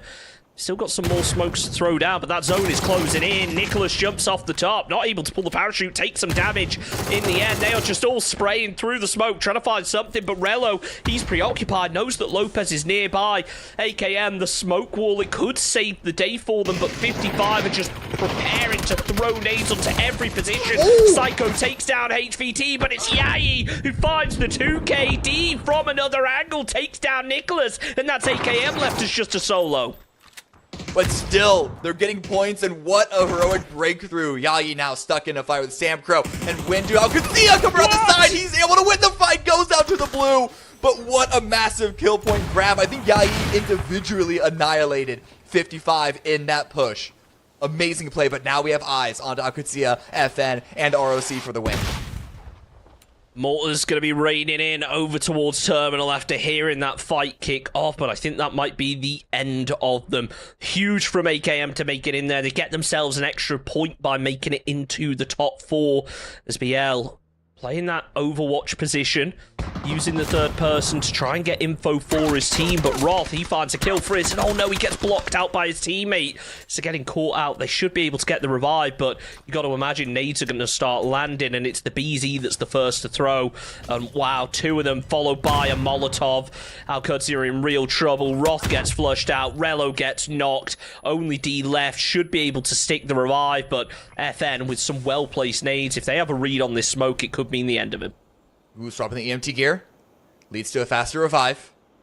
And inside the smoke, does it not matter? Vinny with 1 frag grenade eliminates Alcudia. FN have been in this position since it feels like the very beginning of the match, and they're looking to end it here. But with ROC Esports watching around the side, it's only 2 of them, but they are going to have the crossfire. Do 4-0 have the utility to get out of this position and able to force these 4v1s? Rock have the read, they have the frags, and they are throwing him out. Vinny, though, sends it over in the vehicle. They know exactly what Rock he's trying to play. Santo looking out for it, but needs to be cautious from the other angles as FN sending some players around to the side. The smoke will now give away his position. A little bit of extra cover has been called in, so FN still have something to play with. Don't forget, Rock are only down to a duo. Trying to cover every doorway, every window. Little do they know, FN, they are just running straight into the smokes. Deployable shields go down. They are fortifying here. They are ready for the fight, and Vinny is just trying his hardest to find an opening using this rock for cover. Man, this Groza, I don't exactly know when Lopez is able to find it, but at the end game, it rips and tears. A great grenade to take that deployable wall out of commission. But Lopez is able to find cover elsewhere behind that tree. Even with the man advantage, even with that smoke line, 4-0 haven't really been able to gain any extra ground on ROC's position. They're holding firm. And in a circle like this, gotta give them credit. It all comes down, in my mind, to how many smokes 4-0 actually have left. They burned through so many to get into this circle. but it could give them the opening they need to make the cross. Ultimately, they've got the player advantage. They could even potentially try and bait out the shots. Send the player out into the open, but it's Vinny who's caught out by them. I don't think Sansler is exposed from those other positions. BL just tries to keep them down, keep them out of the fight. They've had the opportunity to use the smokes for cover. Throws down the flash. BL now caught. So many flashes landed. No lethal util can connect, but Sansler certainly can. He's going to call this out over to his teammate. BL peeks out. Equalized it as a 2v2 as Vinny falls. He's got the read on the other players. Throws down the flash. Will it connect? Yes, it will. Can his shots? Yes, they can. Through the smoke. DNL goes down. It's only going to be GMO left up. Left in no man's land. The smoke's starting to dissipate. He's still got a bit of cover to work with. BL used the fade in smoke to get over to the tree, to get the off angle, and ultimately to get the kill that leads to the win. It's Rock with 11 kills and the win off of what was ultimately a tricky position to play after that initial rotate. Yeah, listen, it was a 2 versus 4 at the very end. Yeah, sure, they had a crossfire, they had the position, they knew that 4-0 needed to come into them, but still a 2 versus 4 hold, and they make it look easy. What a great confirmation of the chicken dinner for ROC Esports. But let's bring it back to the start. Let's look at the highlights, and it all started, as you remember, in another hot drop between Alcucia and Potentially Dangerous in Palace. But this time around, there were many more teams joining the party. Really exciting way to start the game. So many players getting taken out. I wish I could say I was surprised, but I mean, that's the way things seeming to go in this new point system. Teams are a lot more eager to take those early game fights, but again, it's all about risk reward. It's all well and good putting yourself in a good position, trying to get kills out of it, but ultimately, sometimes those kills just don't come, especially when so many squads are taking those early game fights. You really have to start getting involved. And I do want to talk again about Rock's position. They were in a really strong one when we got into like phase 4, phase 5, but they did have to rotate, and that wasn't an easy one. They had to scramble for cover and somehow able to get the win with only 2 players left up. Yeah, like, just real briefly, we saw a couple of those moments of them defending against Luminosity and really trying to take advantage of the wide spread that they were able to get on that hillside. But this, when they tried to move into the zone, they lost 2 players relatively quickly because of it. And so you would, you would think that they would be out of the fight at that point. But then here, let's also remind ourselves this amazing clutch by Yai to get AKM just a few extra kill points before going down, and then this crossfire, that spray across the way, catching Lopez with the information on the BL, and then this spray through the smoke. Ridiculous stuff. Really impressive indeed, and Rock able to get the win. But so far, I gotta say, it's AKM that are taking the MVP points. In terms of the plays that have been made, Nicholas and Yai are putting in numbers, and that gets them 4th place in terms of the total points from that match. And LG, not getting a single placement point, but 10 kills. They actually take 2nd in terms of the most points for that match.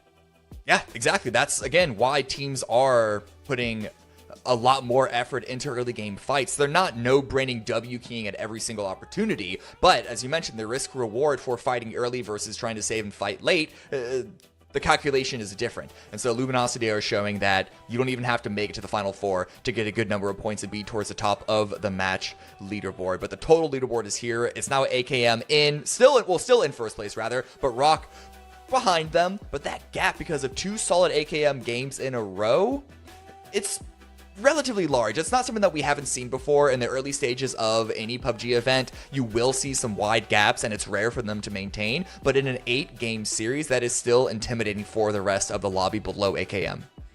I can't believe I said in the last game, oh, Mirror aren't living up to our expectations. They're still in 3rd place. Like, that's just how good they are. So I want to see them do even more going into the rest of our games tonight. But we are going to take a short break. We'll be back in just over 2 minutes. So grab yourself a drink, and we'll see you for Rondo.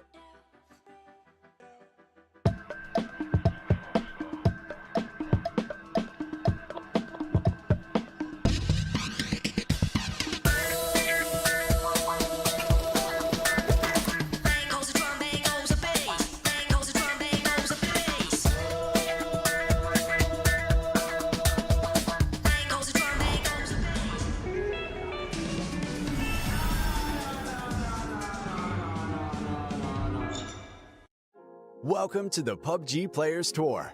This year, we're introducing structured competitive play in third-person perspective mode for players of all ranks, levels, and ability. Here's how it works in EMEA and Americas. PUBG Players Tour competition is held in 2-week phases. Each week, you and your squad can compete in player scrims. Think of these as a great alternative to ranked play.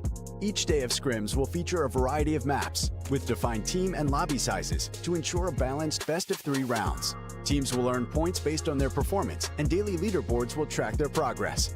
When the scrims are over, the top teams will qualify for the PUBG Players Tour Cups, where they will be joined by up to 10 invited teams, featuring some of the best players in the region.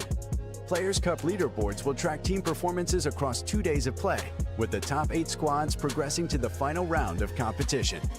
Players Masters are the pinnacle of the PUBG Players Tournament. 8 teams from each of the 2 cups will engage in fierce competition for a huge prize pool in each region across the PUBG Players Tour season. And for times when a Players Masters isn't scheduled, you can still get your PUBG Players Tour fix with Super Cups. These work just like Masters events, where again, 16 teams, 8 from each of the 2 previous Players Cups, compete for a share of the total cash prize pool. Welcome to the PUBG Players Tour. You know the game. Be a player.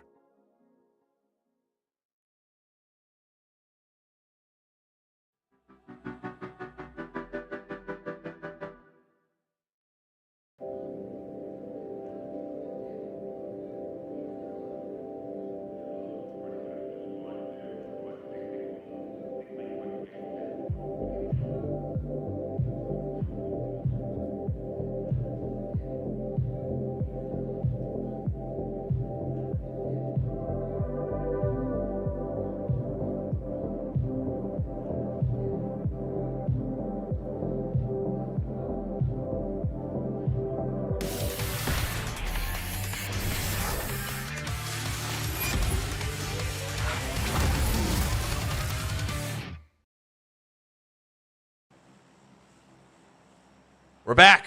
Halfway through the night, we're entering game number 3. AKM in the lead, but ROC with a great finish of round number 2 on Tago are looking to try and catch up and steal their spot. Cameron Davis joined by Chunks, and this playing path, I don't know, it gives me pause. I don't love it. It's not great. It's not the worst, but still, with as big as Rondo is, anyone that wants to drop towards the northwest, even as you know, close to center, heavy air quotes there, a stadium, they're gonna have to fly pretty far.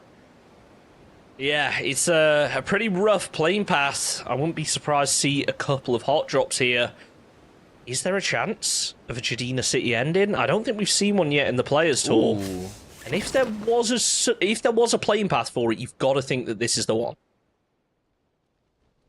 And where's the hot drop? Yep, Alcatsia and potentially dangerous. They're planning on doing it again. There is some action that's happening around Test Track, a little bit to the northeast of there as well. But of course, this grudge match is continuing. I expect that we're going to be seeing a full 4-for-4. And look at that circle all the way to the north. Wow. That's going to be ridiculous. Yeah. I love that area of the map. The terrain is so fun, but it's also so chaotic and also surprisingly so much more open than you'd think. But we'll see how that plays out later on. But right now, we're going to be focused on, once again, potentially dangerous versus Alcatsia. Who is that? Oh, it's Roth dropped right in under the noses of potentially dangerous. Tried to go for an aggressive play, but gets eliminated for it. There's got to be beef between these teams, right? There's no way that they're just coincidentally dropping on each other every single map. When one of the teams is out, I'm going to have to send someone a message and figure out what's gone on here. Because, yeah, this is certainly an interesting one, but it's potentially dangerous who come out on top so far. They got the opening knock, and Cowboy is not able to return fire with the SKS. Only a red dot on it. Just cannot finish off Nightavon. He's trying to find himself a bit of an angle, but honestly, if Nightavon has an M4 right now, Cowboy is in a lot of trouble. No vest, no helmet. But he's got a dream, and you got to give him credit for that one. Got gusto. Got confidence. And that has to count for something. I think even just being able to catch Nightavon off guard could make this aggressive rush worthwhile. Watching around, making sure they keep tabs on everyone that they can.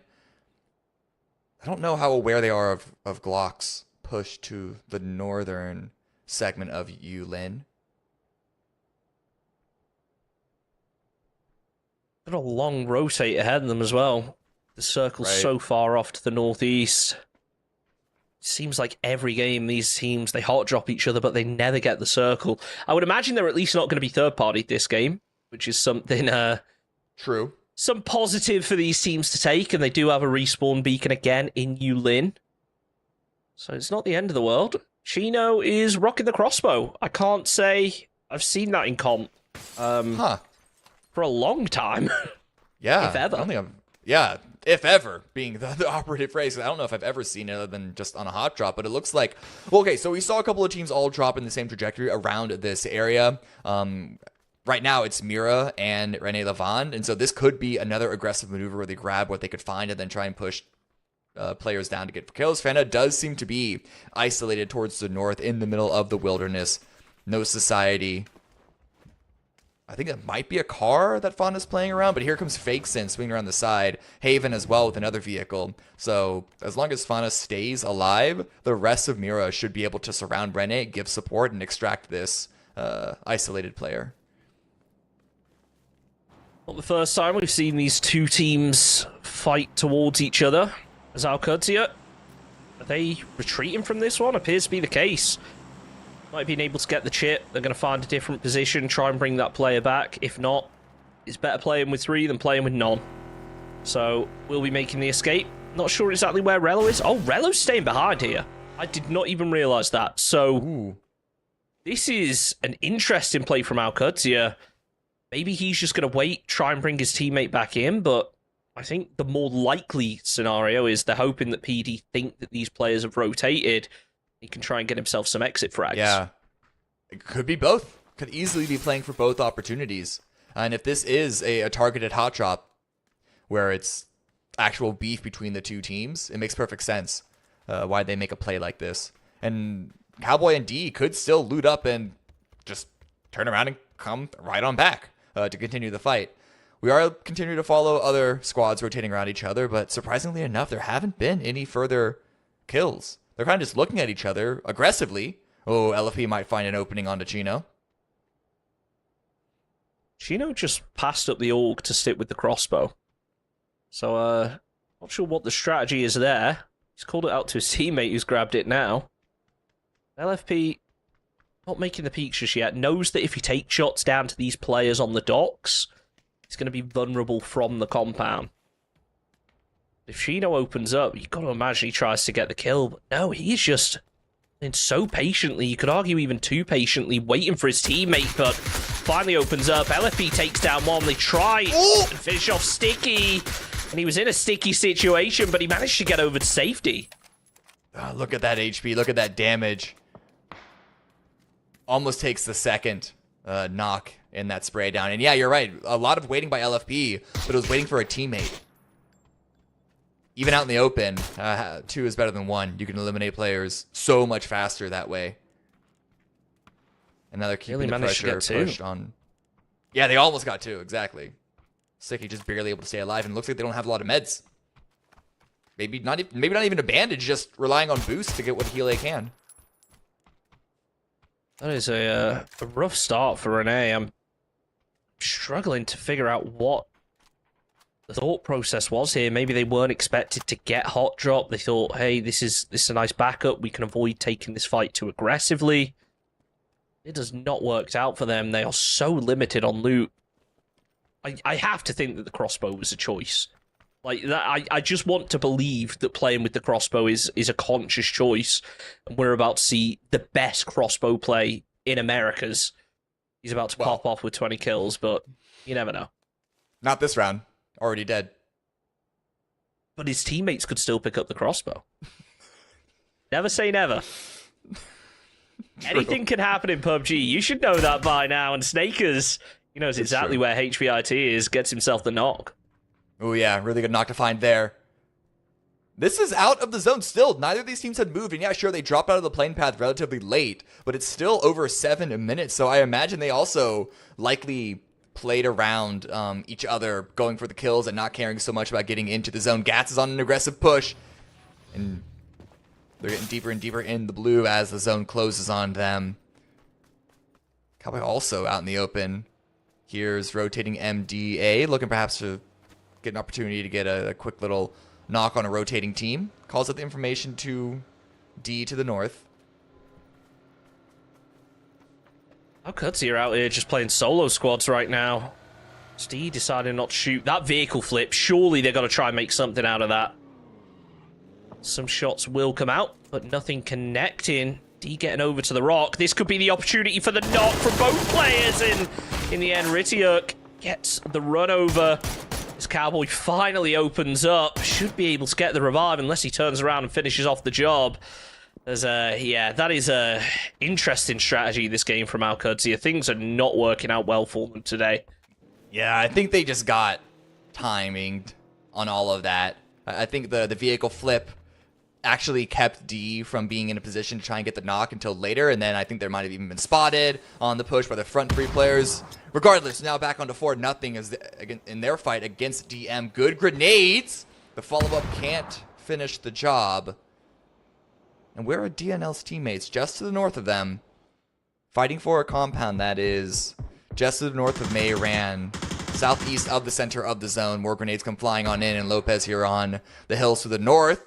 Spotting another rotating enemy. Trying to maintain control of the high ground territory. The rest of the teams are in the compounds below. Vinny looking for one of those DM players, but not able to find anything. His teammate will have support. Right now, just trying to find an opening, not wanting to expose himself, keeping things slow. It's for nothing, trying to find an entry, but they're not confident enough just yet to actually make a push through. Right now, trying to spray over to the vehicle, but nothing happening. It's a slow burn, but they're going to have to start making a move because that is not the shift anyone expected. No, hard shift to the west, and it does sort of remove the question of which side of the river the game is going to end on. It answers it quite early, drafting with a good knock onto Thadak. But that's a lot of teams on the east of the zone that are now going to have to rush over that river unless they want to do some rotate down to the south and come around test track-ish area. But that's going to lead to a lot of traffic, you'd have to imagine. We could potentially see 2 full teams get eliminated because of this circle shift alone. FN, flashbangs connect. Lopez trying to find that player, but the bush providing the cover as now he's going to be caught out from behind. Ooh. Lopez, no, he can't make it happen. Demostro gets the knock, but it's LFP to third party, potentially saving the day here for that FN player, but no, Fakesin steals it away. It's DM now down a player, and that player in a very dangerous position. Trying to find the flank for his team, but now they've lost it. And this isn't even a fight for a position in the zone. Team Mira, 2 kills for them already. We saw them drop and loot quite split from each other, but this split position is allowing them to punish multiple rotations. A spray from Haven doesn't really hit its target, and so OBG are continuing to cross that bridge without getting punished yet. We'll see what happens on the opposite side. They're going to immediately swing to the north.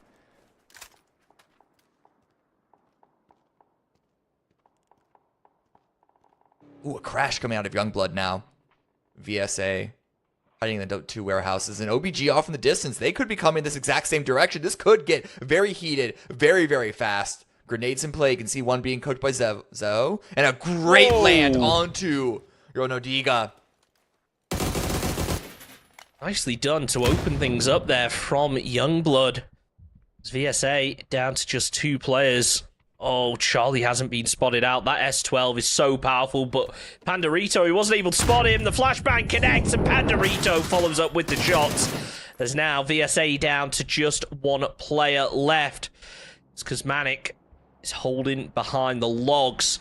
Remember, there's still a team over to the east that could potentially try and get involved on this, as because looked like he wanted to pop the boost, maybe changing his mind for the time being.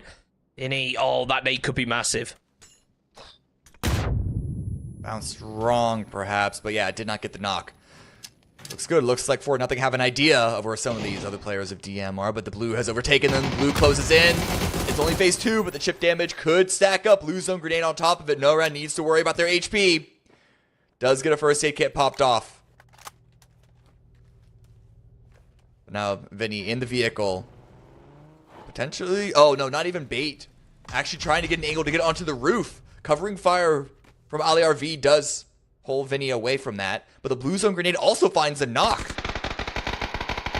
Nicely done to open things up as Aliv still looking out over towards GMO, trying to land that fire if he gets it. Surely Aliv tries to get further up this hill. The nade could be massive over towards Vinny. It seems to be lined up nicely. Is it cooked well enough?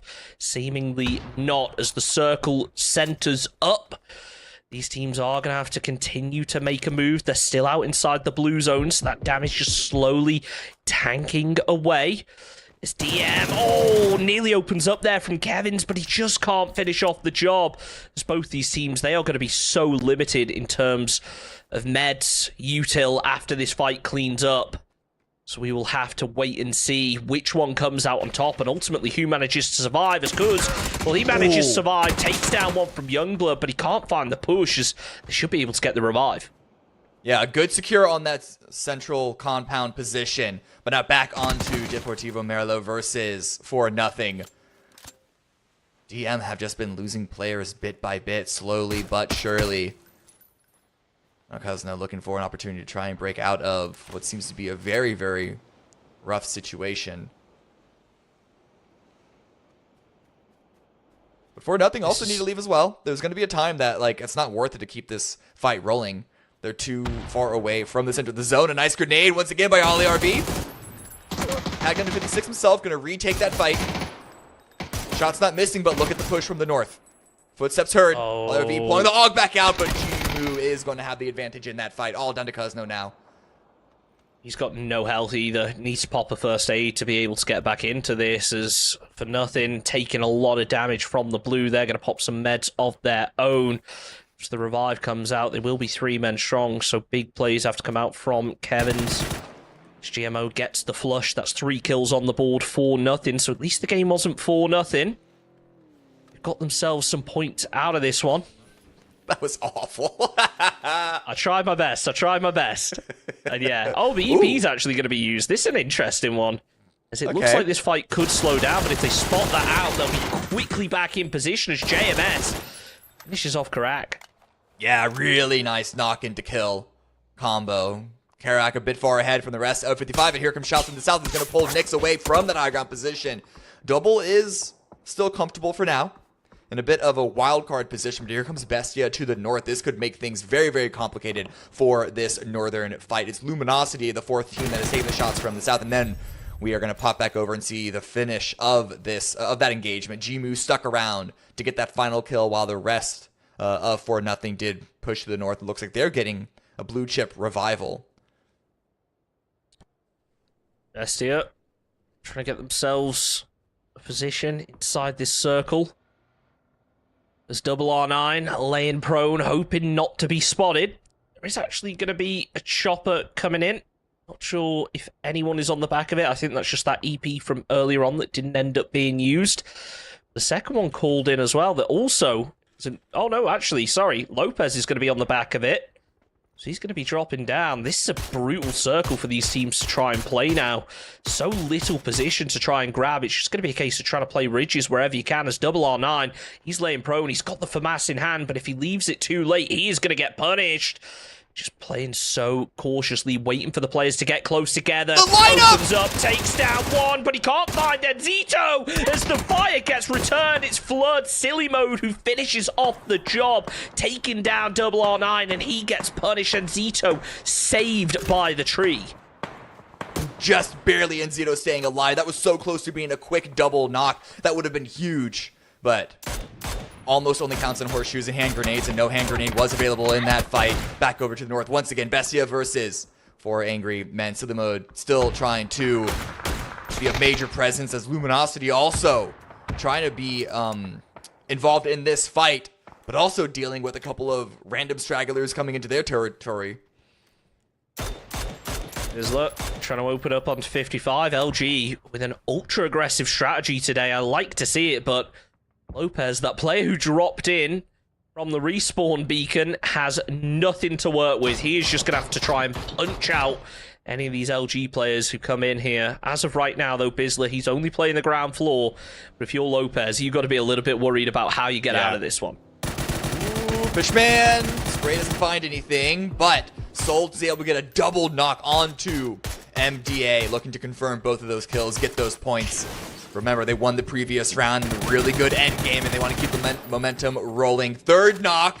MDA have one player left standing, or in this case, driving, but while driving away from ROC, they're driving directly into 55. Oh, Bizzler spots out the legs of Enzito, able to get himself the knock as Flood throws down a smoke. He goes for the peak, which is brave in this position, but instead opts to stick the rares, and that's Bizzler's cue to start making a push. He's got the BZ nade. This could be absolutely huge, but it's a long distance to try and cover. Will it be able to connect? It certainly looks like it's going to be close, but the revive has come in. Nearly throws down a little bit of cover over towards his enemies right there. As LG, they've now spotted out 55, so they're repositioning. I think Voxic is in a BRDM, which is the first one we've seen this evening.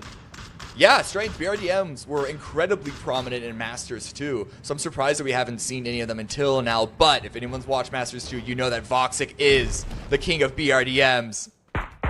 Do not put that piece of equipment in his hands.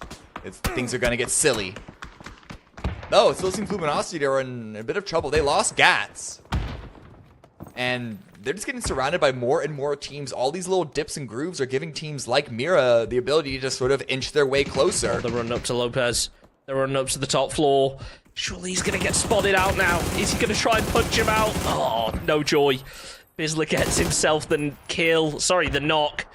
As for nothing will go down. Bestia follows suit as Team Mirror. They are just throwing every bit of util that they have into this window, but they just can't connect onto any of those LG players. Never mind, the Molotov connects onto Bizzler, but it's not going to be enough to get the knock. No. Yeah, it's not enough, but Mirror are playing fast-paced as usual, getting a couple of different angles and sort of forcing LG to get inside the single high ground building in front of them. Peeks from the windows aren't really finding any connections. In fact, Snakers decides to smoke the stairway up. Voxic still playing the outside in the BRDM. A bit of mobile cover, but remember, this is the live patch, so the BRDM has gotten nerfed. Not just the speed, but also the HP of that equipment. So you saw for a brief moment when Voxic was in it, it was down to like 5% total health. Snakers throws out a BZ nade to try and prevent the push slightly longer. Should work out well, as long as nobody from Team Mirror has themselves a jammer pack, but it doesn't actually slow down Haven. He's pushed onto the staircase. Hello? Snakers finally spots him, gets himself the flush to go with it. As LFP tries to open up, the nade is in hand. That could find even more of them. But it looks like they will be safe for the time being. LG out in 10th position, decent number of kills, but Mirror, they've got 9 of their own. And guess what? They've just got themselves a BRDM. What remains of it? Again, it's not a particularly healthy one, so I don't know how much more they're going to be able to get some use out of it. Rene are also eliminated, going down to the blue. 8 teams alive, but we still need to lose 4 more before we lock in the modest, but potentially impactful placement points of this round. Sam Crow Molly goes out, but their attention is pulled away by the vehicle. Souls driving around to their north. Ooh, 55. Okay. Oh, they're finding the damage. The vehicle's smoking. Surely that's got to be it. If they follow up with the org, that's the end of Souls. But it's actually Gabriel who gets himself the knock. Pippa flushes it out. We haven't spoken, actually, about the fact that Pippa now on that 55 esports roster. He's going to be the first to get the kill for the team in this match. See if they can continue that momentum with Rock and PD directly ahead of them. Pippa actually finds a second now. This is a big play for him. Really just keeping Rock out of this fight as the rest of the squad are now able to focus on to potentially dangerous. Yeah, but the problem is, look at Sam Crow's ammo. Down to about 25 total bullets left in that DMR. Medium to medium hardship to the southeast. It's going to leave MDA, the solo player, still in the game for now. But most everyone else are going to be coming in from the edge. Not like there's much to play inside the zone anyway, because even the hardcover that Miro stole away from Luminosity is no longer in the next zone. Peeks in. Trying to get involved in this fight. 9 kills already on the board for Team Mirror. They'd like to round it off to 10 at the very least. It's 55 Esports. Sandcrow, he has no bullets in reserve right now. Might need to drop that Mark 12 to be able to really get involved into this fight. Looks like his teammate going to be dropping him some. There's Pippa. Well, he's got none in reserve either, so I'm not sure what's going on with 55, but they are so limited. They've been taking a lot of fights, but they just haven't been able to loot them. As LFP opens up, is that going to be the 10th kill of the game for Team Mirror? Certainly looking like it, as 4 HP are going to struggle to get the revive.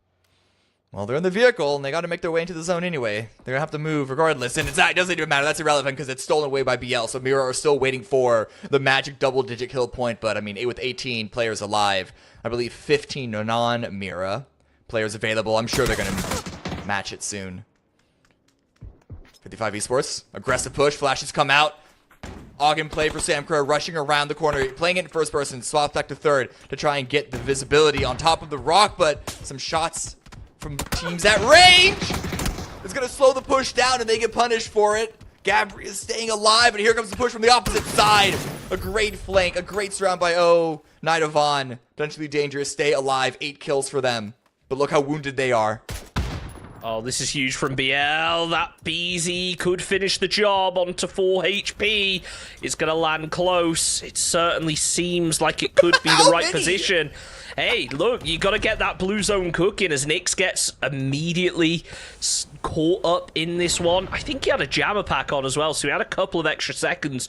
Just about bought himself some safety as he will be able to make a move, but BL now hops in the vehicle, trying to make a push. You'd imagine it's going to be over towards Nyx, but now with Team Mirror moving in, it's going to be a lot easier said than done. BL looks out to try and find an angle. The smoke is there, and it's Vanna who finishes off the job. Yeah, I think BL briefly recognized Mira on the east, pulled back, let them get the kill, but now has the space to play with. A lot of solos in the game right now. I think I'm counting. Well, there's certainly at least... Okay, no, there's only 2 solos because Eventually Dangerous have 2. But Youngblood, they're coming up from the compound that they secured earlier on. Only 3 kills for them, but you have to assume that they're coming into this end game with a lot more resources, not just in terms of utility, but also health of their armor, health of their vest. All the attachments on their weapons that they would want. He really got to hit those shots. Managed to take the player down so low, but just wasn't able to finish off the job. As Youngblood, they're in a good position right now. A couple more teams with players on the edge. MDA with a solo. Mira have themselves some nice ridges to work with for the time being, but ultimately, nobody is in the center, and that's because there's not really much to play over there. So I think Youngblood, sure, they're focusing in over towards this solo player.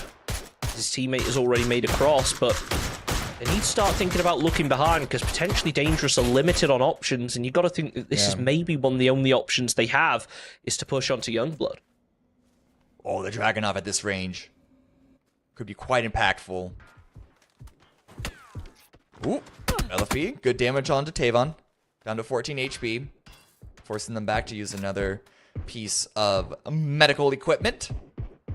Topping their HP back up, or at least certainly back up to 75. Is that a mortar that I hear? Ooh, Blue's coming in. LFP's going to try and abuse the high ground as much as possible, but snagged on a rock, down to 70, but still, no harm, no foul. Rocket eliminated. BL does go down to the blue. A bit of a deny, potentially. Keeping that point out of Mira's hands. BRDM, these could be used for extra cover, but it is so low, and who needs hard cover when you got a bush, am I right, Paul? Never mind. Fumasa spots him out, finishes off the job, and OBG, they make it into the top 4. I thought he was going to be able to sneak through it, but I guess the purple backpack maybe just didn't quite blend in how we would hope. Yeah, skins, in fact, do not equal wins, unfortunately. We're all learning here today. Not in situations like that, unfortunately. Yeah. OBG now they're crawling in. Now they know that they have a bit more space to play with. 4 teams up. No one completely healthy. I have to imagine Youngbloods have the best position right now. But I mean, Mira are such a strong team. They're on a hot streak. Not just, you know, in the Players Tour, but also just this game alone. I have my eyes on them. Team Mira. Yeah, look at this BRDM. Good cover. They're bumping it at a touch. But look at that health. Look at the health. It's so low. It's so low, but it might be able to get them a little bit of extra safety. And honestly, if you're in the end game, you're not seeing that thing smoking. Are you really going to burn a load of ammo on it, especially when you consider how low the ammo was for so many of these teams? Fakeson is going to hop in, throws down a smoke as a bit of a safety measure. Uses the smoke combined with the BRDM for a little bit of extra cover. As the Molotovs start to land through, Fakeson has been able to pop the first aid, but Mirror are so limited now. I don't think they were expecting a team to be in this location when they made the rotate. As Youngblood try to land some nades, getting themselves involved over towards potentially dangerous, but they just can't make anything happen. Obliviate trying their best to keep their heads down, but they need to start getting involved. As now Mirror, their attention is getting taken away as they realize PD are also moving into this position. I like these initial movement by Mira, using the BRDM to block any third-party shots from the west. But still, OPG have the advantage on the peak, but with the smokes, they're pushing forward. A lot of damage coming out from the west. Youngblood's also with an angle onto OBG. That is also going to be a bit of a warning sign for Mira that they cannot push too aggressively. Fumasa does go down to the Dragonov of Zevo. One player of OBG left and make that 0. Obliviate get eliminated in 4th place. 12 kills for Mira. That was a 2-point value kill that they just got. Smokes out. Huge Gotta keep that performance. stacked up. Yeah, it's great. Huge from Mirror right here. 12 kills on the board. Looking to now start getting aggressive. But again, this area is so open. Youngblood have the high ground. They've got a ridge. But remember, it's phase 8. So it's going to come down to a dot in the center. Based on how things currently are, it will be Mirror that have to be the first to move, followed by PD, followed by Youngbloods. But again, PD and Mirror, they do have that little bit of extra relief in terms of some smaller ridges ahead of them that should keep them safe from Youngblood. I mean, honestly, if you're Youngblood right now, do you start getting proactive and trying to push early, or do you just wait and hope that PD and Mirror fight it out?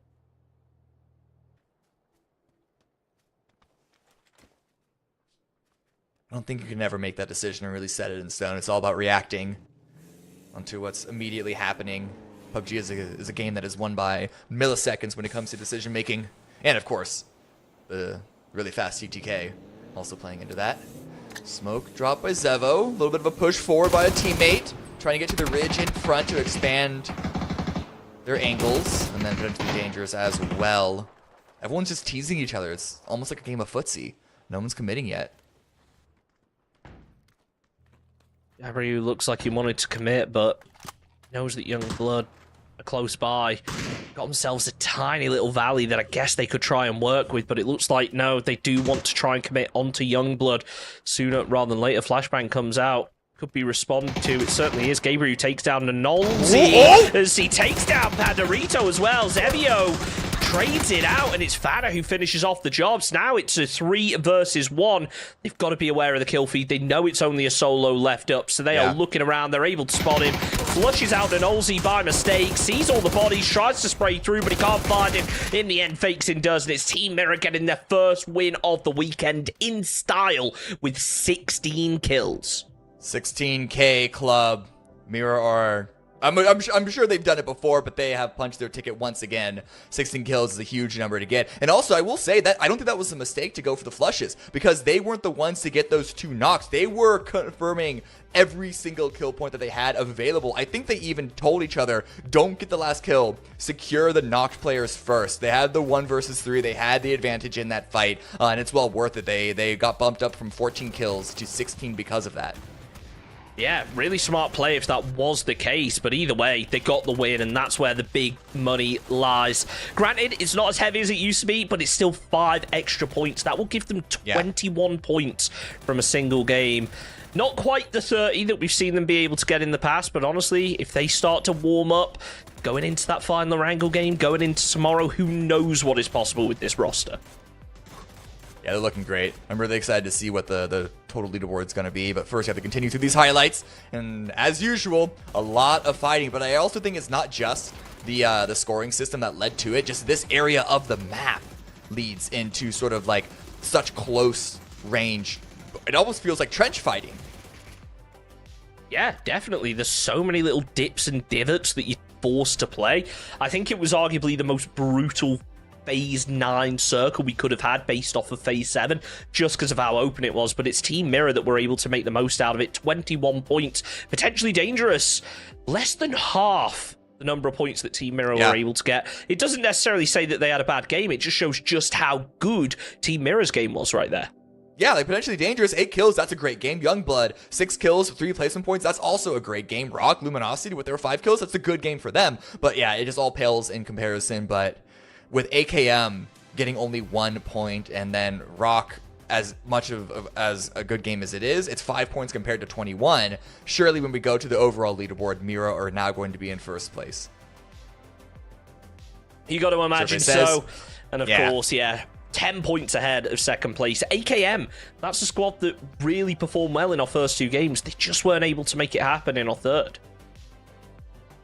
And Miro has been making it happen every single time, whether they get the win or like, what's the fewest amount of kills they've gotten so far? I think it was game 1 where they ended when they were on top of that warehouse. I think even then they got like 6 kill points, and they were second, so it would have been 3 placement points. So like, yeah, that's their lowest scoring game. That is a huge amount.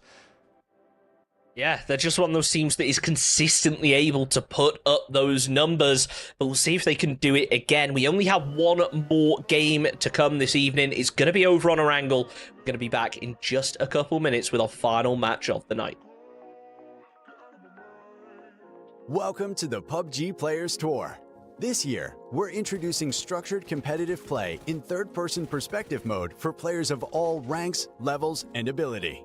Here's how it works in EMEA and Americas. PUBG Players Tour competition is held in 2-week phases. Each week, you and your squad can compete in player scrims. Think of these as a great alternative to ranked play. Each day of scrims will feature a variety of maps, with defined team and lobby sizes to ensure a balanced best-of-3 rounds. Teams will earn points based on their performance, and daily leaderboards will track their progress.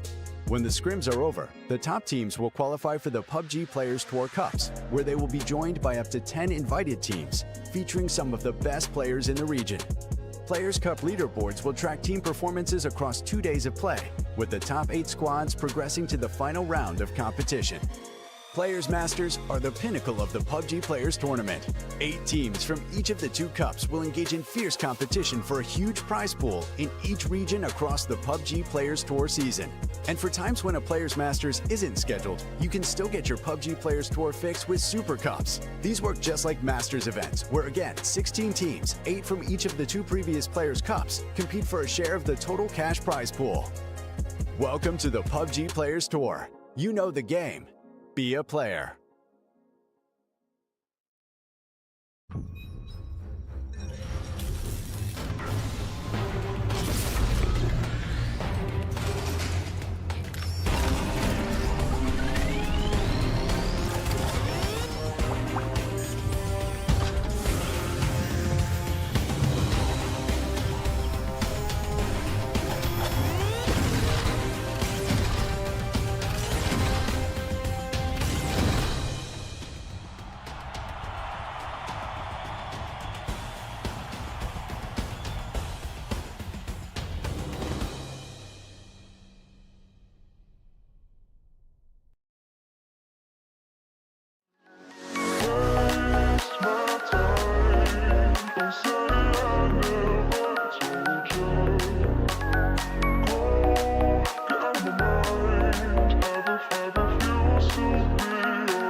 Team Mirror are on a run. Will they pull ahead even further here on Erangel, our last match of the night? Cameron Davis joined by Chunks yet again, and we'll be here this entire weekend to follow, help you guys all follow through the PUBG Players Tour Cup 9. Match number 4, Erangel, pretty good playing path, but I'm going to send it down to Chunks, who's on the floor, on the field, in Hot Drop Watch. That's right, Cammy. I have been getting some intel from the players, and we have figured out what's going on with the hot drop between PD and Alcudia. Of course, I finally get it on the game where it doesn't happen. But just so everyone is aware, it looks like Alcudia, they want to go back to Minas on Miramar. That was their drop for the longest time. They changed it for the EWC qualifiers. They've now decided they want it back, so that's why they dropped onto Potentially Dangerous. Then as a bit of a retaliation, Potentially Dangerous dropped over onto Palace, and then yet again retaliating, Alcudia decided they wanted to go to Yulin. So that's why we've been seeing the hot drops. When I heard that info, I was maybe expecting to see Potentially Dangerous go over to Milton Power, but that is not the case. And yeah, they're probably regretting it with a circle like this. Right. Exactly. I mean, this is a quintessential Milta Power circle. I remember back in the days, the team that you could argue is the forefathers of Alcudia. But God, they were a brand new organization every single year. What was it? Oath into Luminosity, into E United, into Luminosity again, I think, and then I don't remember the full trajectory. They've been bumping around too many different teams, but regardless, this could be a sign for Alcudia to end the night with a banger of a round coming in from Milta Power in a position like this. Unless, of course, Phase 2 pulls all the way to the north, in which that whole narrative is just completely bunk, and you should forget I ever said anything. I thought you were going to talk about those really old school Milta Power circles when the team that won would be the first to grab a boat. Okay, not that old. Not that old. The good old days, I remember that. DM, Olivia. That's one word for them. Olivia, you're going to be closing in to Renee Levand. Oh, he just spotted out one. Did Chino hear it? I think he did. Yeah, they're both on guard now, looking out. Maybe not. Maybe he hasn't realised the rest of DM are also here, so they could potentially try and take this position. This building's unlooted as well, so it's going to be a little bit of extra firepower to make something happen as Kevin's pushes in. He's got the Vector. That thing is so deadly at close range, and he makes it work. Low health. Nearly ended up blowing up the gas can on the spray, which would have been detrimental for him. But that's the end of Chino, and now only one player left up from Renee in this building. Or the other members, Sticky is in a vehicle. I'm assuming going to come and group on up, but the shoulder was spotted before the angle was found. And Beba goes down. So a quick 2 kill points for DM. Useful for them because they have a long way to go to get into the zone. They're unlikely to be there quickly. From where they drop, where they're at, where they're looting, they want to come in with as much gear as possible. They know they're going to be late. And so what's a few more kill points? They're already going to be late as is. Spoke a little bit about old school PUBG, and I think I've asked everyone else that I've casted with, but I don't think I've asked you. You know, right? The TPP for me, when this all started, it was a big sense of nostalgia, and it still is in a certain way. I remember back in the day when we only had TPP, when it was kill races, when we didn't have custom games. So I'm going to ask you the question I've asked everyone else. In terms of your PUBG history, you've casted a lot of it. What's one moment that you'd say is your favorite or maybe stands out more than the rest to you? For PUBG in general, or like specifically the third person, old school days? PUBG Esports, maybe the old school days when it was only TPP. Okay. I'm trying to think back. I mean, it has to be Gamescom, with Evermore winning, or the Clevermore as it was. The format was scuffed. You couldn't even calculate it as an individual. Like you look back and see it's like, oh, it's 500 for a win, 450 for a second place, 3 points for a kill, but 3.5 if you do it. It was all over the place. You couldn't track it. It was incredibly confusing, and we had to wait like 5 minutes after every single round just to calculate the scoring and the points. But still, that moment, because that Gamescom was like the very beginning of PUBG on like a bigger stage. It wasn't the first ever competition. We were having PUBG Onlines and Awesomes and everything prepared the first LAN beforehand. Yeah, exactly. It was one of the. It was sort of like the beginning of what PUBG Esports was going to become. Interesting fact, all right? I was playing with Daz. I'm not sure whether you remember Daz from back in the old school days. He placed 3rd place at that event. You know those pans that they gave everyone, the big heavy cast iron pans? Sure did. I'm the one that gave them out. People's houses. Yeah, they didn't ship them to people's houses. He had to take it on his carry-on the flight. Well, of course. I mean, yeah, he was getting some strange looks at airport security. Yeah, yeah. You know, I actually got reminded of a memory that I'd completely forgotten about, but I saw PUBG tweet it out the other day. All I'm going to say is Captain Nade Face It Global Summit. I remember being there in person when that happened. It was the only day I was able to attend, and oh my god, I've never felt a rush like it. Yeah, that I think is probably one of the most famous moments of old school. Is it even old school? It is a long time ago. It is probably like 6 years ago now at this point. I think it was FPP, so still. No, it was FPP. So the Face It Global Summit was in 2019. It was one of the global events during the 1 year of LAN leagues, regional LAN leagues that we had. But I guess that would be like the middle era. The LAN era. But regardless, that moment I think is probably the most famous moment of that entire year and probably of that whole like era, if you want to put a couple of years surrounding it. Yeah, that was huge. I still remember sitting there, not expecting it. It pulls up. The reaction from the crowd was absolutely insane. And yeah, it's pretty slow right now to start the game, so surprisingly enough, a little bit of chance to walk down memory lane. Yeah, surprisingly enough, again, with the kill points being so valuable, but maybe it being the last game of the night, everyone's trying to end on a positive note and make sure that the engagement that they enter are done with like a level of, I mean, everything is a level of strategy, right? But just a level of like care and being super specific with it. And Mira, they open it up. They get the first knock here onto Rene, looking for the second. Player running out in the open in the swamp. It's got to be curtains for them, surely. I think so. If LFP lands these shots, he's got the nade, but he doesn't need it. Fana finishes off the job. That's Rene Levan in 16th place. And yeah, it's been a rough game rough set of games for them. Only 3 points so far today. They really need to step it up tomorrow to be able to qualify. But remember, it's an 8-game format, and these formats, all you need is a couple of really big games. You make it into the top 8, you qualify. So all hope is not lost for them. Yeah, but that's one of the detriments of the scoring system being different. It's good for the teams at the top because you can't have a team below you get a win off of just a single well-played game and then spike up as aggressively on the leaderboard. It does reward consistency more in that sense, but it means for teams at the bottom like Rene Levan or any other squad that you don't really have the quote-unquote comeback options off of 1 or 2 good wins. It's the points that you gain are a lot more limited in that way.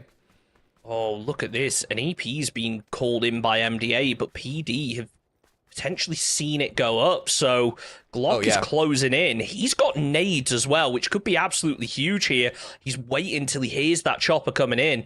PD, this could be massive for them. Ooh, in fact, they're already there. He spots them. Yeah, in fact, shots coming out. Oh, I think you're probably a bit mad at that. Why would you take the shot? Granted, more damage is coming out. More knocks are coming through. But still, they were in position for one grenade to take them all out. But I think potentially dangerous are just having fun. They're on a solid spot on the leaderboard, and I don't think they feel threatened by MTA at all. In fact, a peek through the window, Glock's going to take him down so low in just that brief moment. Oh, the nade finishes off the job. Beautiful play there from potentially dangerous. Not only to recognize there was a team in there, to spot out the EP, move in there, clean up the fight. But look at this, DM. They're in a similar position. They've spotted out a fight. They want to get involved. They've got a long way to go for the circle, so why not try and get yourself some kill points in such a kill-heavy point system? As the spray comes through from Ali, if he finds one, we'll be able to flush it out, and it's only phase 1, so we should not face any trouble popping that first aid. I would imagine both these teams just commit to the fight now. Yeah, absolutely. I mean, that spray got a bit sketchy there, but DM coming out on top with that, taking some loot off of their fallen enemy's body. Tabon is close by, looking for an opportunity to get a knock and a trade, get some revenge, but the other two teammates, they're way off in the distance. And, I mean, you remember where the circle is, all the way on the east. And speaking of which, we're going to check out the north, and it's Mad Max action happening. Luminosity chasing down Youngbloods. They're going to pull away from it. They don't want to run too deep, get themselves in a rough situation. But phase 2 has popped, and we haven't seen it yet, but I can spoil it for you guys. Yep, there it is. It is a medium shift up towards the north, quite far to the east as well. So it's the aggressiveness of that shift is only exacerbated further by the fact that there's so much water in play now. It's like barely over 50% land. I don't know if this can comfortably fit the 14 teams remaining. Absolutely not. I mean, usually when you see these eastern shifts, it's a little bit more southern, so a lot of teams end up playing those ridges over by Lumberyard, but they've all been cut out now. You look at the terrain around this area, sure, there's ridges, but it is so open. It's all about getting hard cover in a circle like this. I wouldn't be surprised to see a couple of teams actually send it over towards the Povka, and for nothing, they're trying to make something happen out of the 55 rotate, but they will be able to spot them out, force them back into the building. Honestly, 55, they've got themselves a powerful position right now, so they don't have to worry. Ooh. Vehicle goes up. Damage on the Bestia. Not only is there a knock, it's also just helping ruin their resources for their spray. Zito's still inside there. Yeah, a bit. Maybe a bit too aggressive, too ambitious. Sometimes you forget you can pick up your teammates, right, and move them. And I think that was one of those situations from Sam Crow where he was like, oh, he's knocked in there. I've got to get the kill. As Bestia, they're going to try and find their own kills, but they need to be careful because they're getting crashed. But DraftKing, he doesn't take a single shot and somehow manages to survive. Not sure whether he wasn't spotted out, but he certainly spotted out this final vehicle, as now the rest of 4 HP, they've sent it in here. Yeah, he didn't want to take the fight because he knows how bad of a situation it was. They could easily turn on him even if he gets a single knock. And yeah, they do also turn around. They identify, in fact, there's an Uber call, Uber pickup. Hong Kong PP, please get in the car. We got to get out of here. It's a brutal position to be in. Karak now trying to get a sprayed onto the raid boss of Yayi. Boots on the ground. Now things are scary. Pippa, Psycho, each opening up with one, but AKM, HVIT manages to return some fire, able to get the knock on to Psycho. AKM, a team that have put up a huge performance tonight, looking to try and do the same, but Karak's going to deny them that, and it's actually DNL from long range who finishes off the job. That's AKM Gaming out in 14th, and I don't think they're going to be able to get any of those kill points because 55 are trying their best to revive. They should be successful. Yeah, unfortunate end. AKM's night started with the bang, but it did end, unfortunately, with a whimper. But we have a whole day tomorrow left for them to see how many points they can get. And they're still going to be relatively healthy on the leaderboard regardless. So shouldn't be too worried about them. Mortar's now coming down, trying to take out 4 Angry Men's. But hidden inside the bunker, behind cover, they should be safe for now. Fan with another knock and a kill. Yono Diga. 3 kills for Mira so far. Again, Mira, they are so good. They're so strong, so powerful, and so scary to go up against. Another knock for Fana. That Dragonov is so powerful when you're able to land the shots to the head, and nice work coming out from Fana. They've got 4 kill points on the board.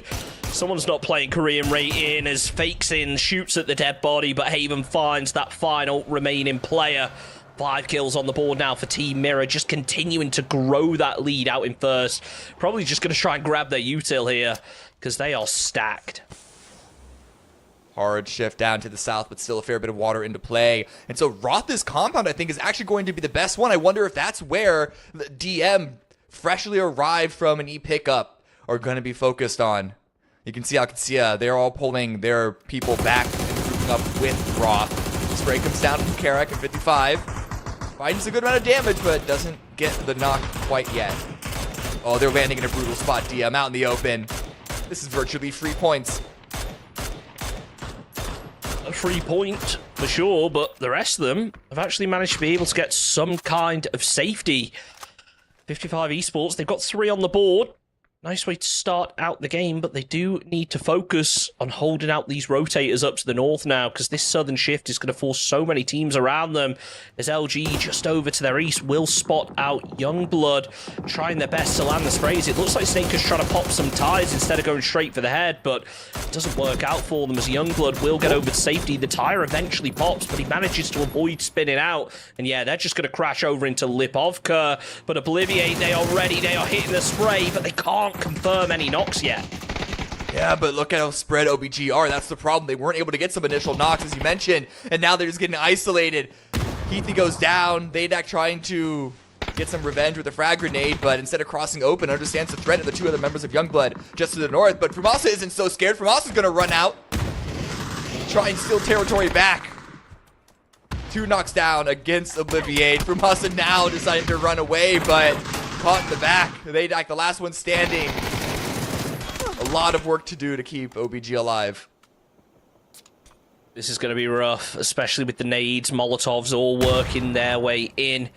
Youngblood using that third person to peek around the corner, try and get a read. I think they know that this building is now clear, but surely he's going to make the peek, try and find one, takes him down, follows it up. No, not enough. Obliviate down in 12th position. That's 4 kills on the board for Youngblood. Much needed as they now gain control of Lipovka. Not a single team sharing this city with them, which is a little bit surprising, but we see so many squads out on the west.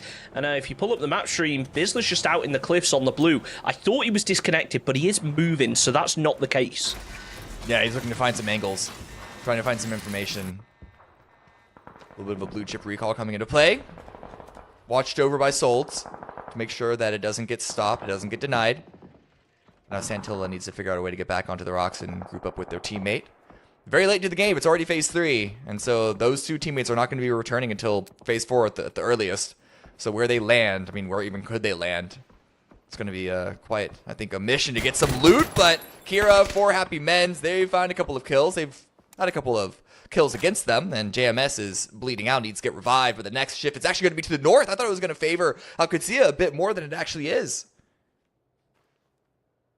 Kira popped off right there. 3 knocks over on towards Team Mirror. I think one of them was stolen away, so now Team Mirror down to just a solo in the form of LFP. The zone a long ways away, but nothing. We're also going to move into this position. I'd be surprised if they don't try and take it, given how limited cover is inside of a circle like this. But right now, just looking over the hillside, using that third person to try and get some info without needing to expose themselves. They have to make the push sooner or later. They will hear LFP's vehicle, so you could try and take the shots, but they need to be wary that this will give their position away to that team just ahead of them. In the end, Lopez, though, tries to open up some shots. He cannot connect as LFP just continues rotating. Rotating into the more northern player, DNL of 4-0. More sprays, more shots coming out, but out into the blue. Still trying to figure out how in the world they can survive. LFP needs to find some place.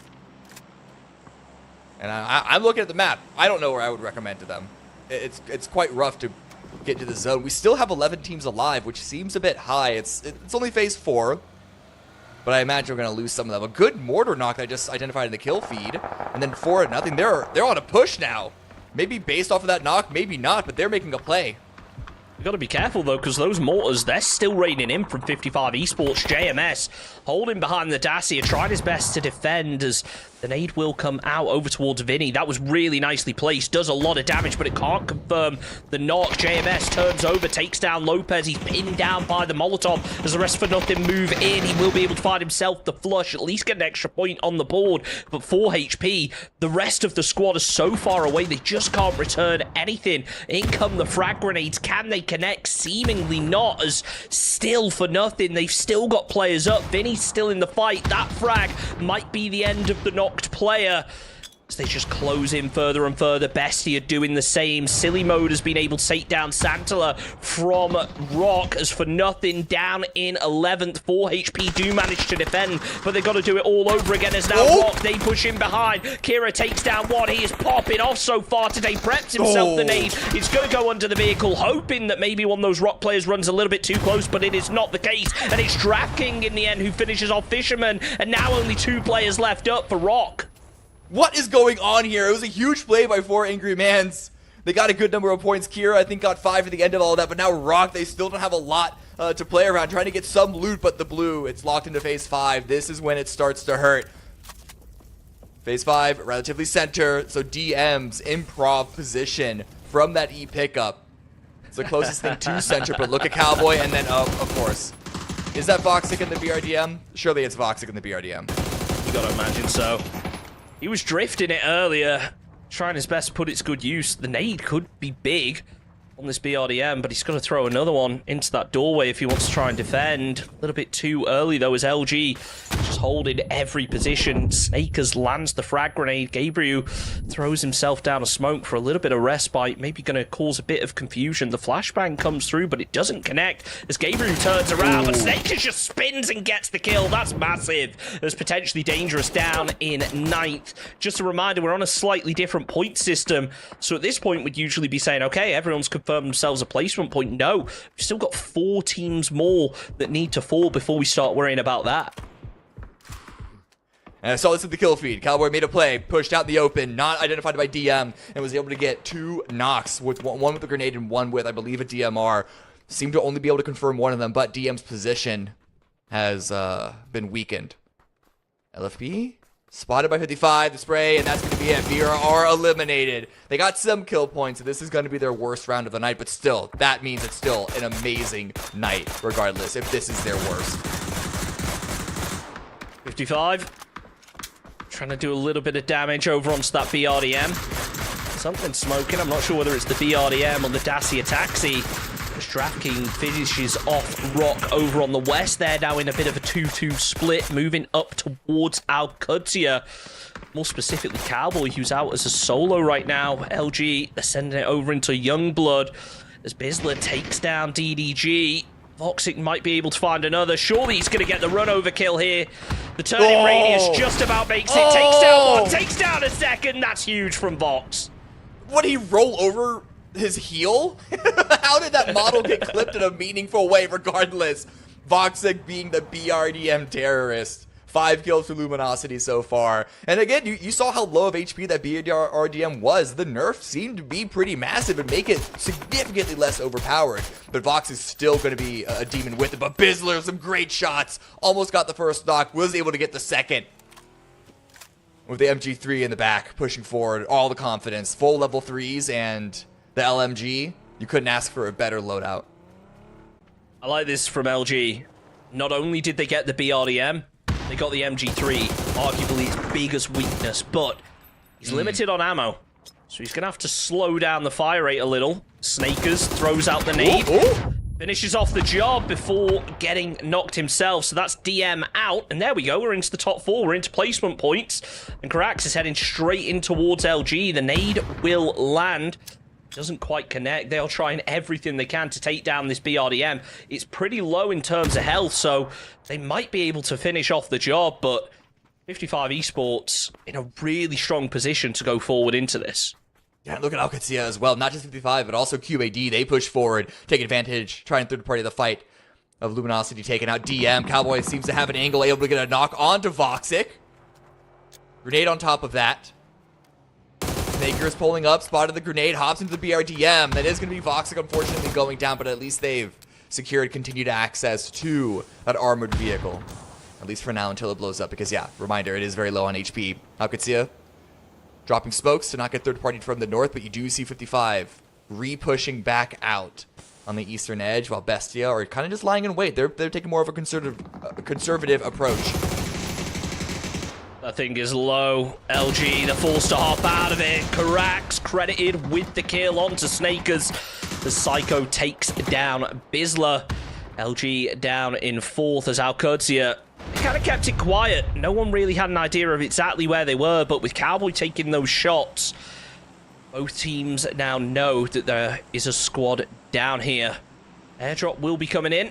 Maybe that will provide a little bit of replenishment for whichever player decides to go for it. And if not, it might just be that little bit of extra cover that could change the game. Sam Crow sends it in the Dacia. We'll be getting caught up with some shots by Bestia. Can't quite find the damage onto him, only onto the vehicle, as Bestia now have a really difficult push ahead of them. They're in the zone for now. But yeah, it's just a lot of scouting, trying to find information. 4v4v4, this is going to be a huge end game. And none of these teams are going to go into it sloppy. They're all taking their time, and I really like this flank. Flood's been doing a lot of these, subbing in for Bestia. We saw one attempt happen at the end game of Miramar. Maybe you can find another good opening flank this time around. Though, it seems the rest of the team is following up, so it's not so much of a flank by Flood and more just leaving an anchor of DraftKings down below on the south. But 55 pulled away at the right time. I don't know if it was strategy or coincidence, but Bestia don't find anything from that northern angle. Everyone playing so slow now. Not wanting to give anything away. Alcudia been a little bit tighter than the rest of the lobby. This could come back to haunt them, because both teams now starting to corral them slightly. If Bestia and 55 both push, then Alcudia are limited in options, but with that circle shifting up to the north, Bestia might just be able to crest over this hill and take the fight. They're going to have to rely on a lot of smokes if they do so, because you just look at how open this terrain is. You got the trees for cover, but really ain't much. Smokes come down from Samcro. Little bit of extra safety. Allow 55 slightly further into the zone as Cowboy. No util in his back pocket. I imagine that's why he's trying to get close over to these death boxes, see if they have anything. And yeah, he gets himself some smokes. Pippa, with the smoke of his own, deciding not to throw it. Because we are just simmering the pressure cooker right now. When it pops, it's going to be explosive. You know that the third team is going to third party it almost instantly. And that's why no one wants to take a shot. The second they take a shot, the second they make a noise, they're mentally just at least going to be 180 back around to see if they're getting pushed, to check to see if there's a response from the opposite side. These are so scary of situations to be in, because you can control more or less a fight between two teams. And if there's more than three, you know that there's expectations of, oh, those teams are fighting over there. They're not involved with this. But when it's three, you know that you're all going to be trying to backstab each other, and no one wants to make the first move. Everyone is looking everywhere at once. And it is so difficult, because you do not want to be the team that opens up the fight, especially if you're the team that gets the first player knocked. Because as soon as a team gets that knock in the kill feed, you see who's gone down. That third-party team is immediately going to push onto one of the squads, and the majority of the time, it's going to be the team that has the player knocked. So everyone being so cautious not to give anything away right now. Cowboy is in a really nice position. He didn't quite spot those players on the edge of his screen, though. Now see Pippa. Surely you've got to think he's going to be vulnerable. Vehicle used by Rello. Sends it in, but the nades are ready to return the fire. He somehow manages to survive it. He's now got to reposition again. Everyone playing out on the edge. Flood is the only one who is anywhere near the center. And here it is, 55 with the nades open up over on towards Alcudia. They just can't get that opening knock, which would mean so much in this kind of fight. We know the game is going to end, and no one's controlling the center star yet. Pippa with the spray out. But yeah, no knock still. So much utility being traded back and forth. First it was 55 trying to rain it on to QAD. Now QAD trying to answer back. But no one has dropped to their knees. No one has fallen yet. And the blue zone is pushing these players closer and closer together. At some point, this pressure cooker that has been continuing to build up steam, it's going to blow. It has to. It must. You gotta think so, but every time you think it's about to pop, teams just slow it right back down. They're so cautious of being third-partied here. I think the first fight is most likely to be 55 and Alcudia. Certainly seeming that way. They're trading blows at the moment. But Bestia are really the ones who are dictating this game. They're flexing as if they want to move to Alcudia, but again, it's such an open area of terrain. They just can't justify making the push right now until there's at least an opening knock. But with Roth in that vehicle, if he hops out in view of DraftKings, that could be the cue to open things up as Alcudia are trying their best to move more central. Realize it's going to be a slow burn. Smokes start to pop from 55. That's the cue to start making a push, and it's Alcudia's cue to open up the shots. But again, they just can't convert anything at all. Flashbangs come through. Is that the opening for Bestia? Seemingly not. I saw a deployable cover. Yes, okay, C4. there it is. The flare is coming down. Oh, wait, the C4. Where's that? C4 on Roth's vehicle. We've seen him do it once. He's going to try and do it again. Opening nade comes out here from Rello, hops out of the vehicle. Is it going to work or has it gone too far? He needs to try and aim for the deployable cover. I think the C4 has actually gone too far to be able to find anything. Rello, though, finds the head of Vinny as the nade comes through, and this could be the cue for things to open up. That was a huge knock by Rello because it deters the third party and it slows Bestia's push down. And now they're raining more frags on top of 55. Pippa gets knocked. I think that might have even been a re-knock because there's still only one down on the ground. They can't find more than that, though. The opening is falling away from QAD as Bestia are getting closer and closer themselves. More grenades coming out. Vinny should be back on his feet shortly. DraftKings trying to open up with the nades, gets the knock onto Roth. This could be huge now. Bestia back up to a 4-man, but DraftKings healing, pinned behind the tree. D has the read on it. The zone going to force him out from the back, but he's got that jammer pack. It buys him a couple extra seconds to throw out the flashbang. Almost connects over on towards D, but it's not enough as he is pinned down, caught with flashes, caught out with the shots. Bestia lose Enzito, lose DraftKings. Vinny tries his best to trade, but he's eliminated in return. Only going to be silly mode, aka Flood, left up, using the smokes for cover. As Sandcrow now being forced to make the rotate. Pippa opens up onto Rello. He spotted out Cowboy as well, but he can't land the shots. Alcudia, 2 players strong. Will they get the res onto Roth? It certainly looks like they're going to try and stick it, but that zone is moving in. Emergency cover starts to land. It's being thrown, but it's a couple seconds away from connecting. Cowboy with more damage, but still nothing converting here.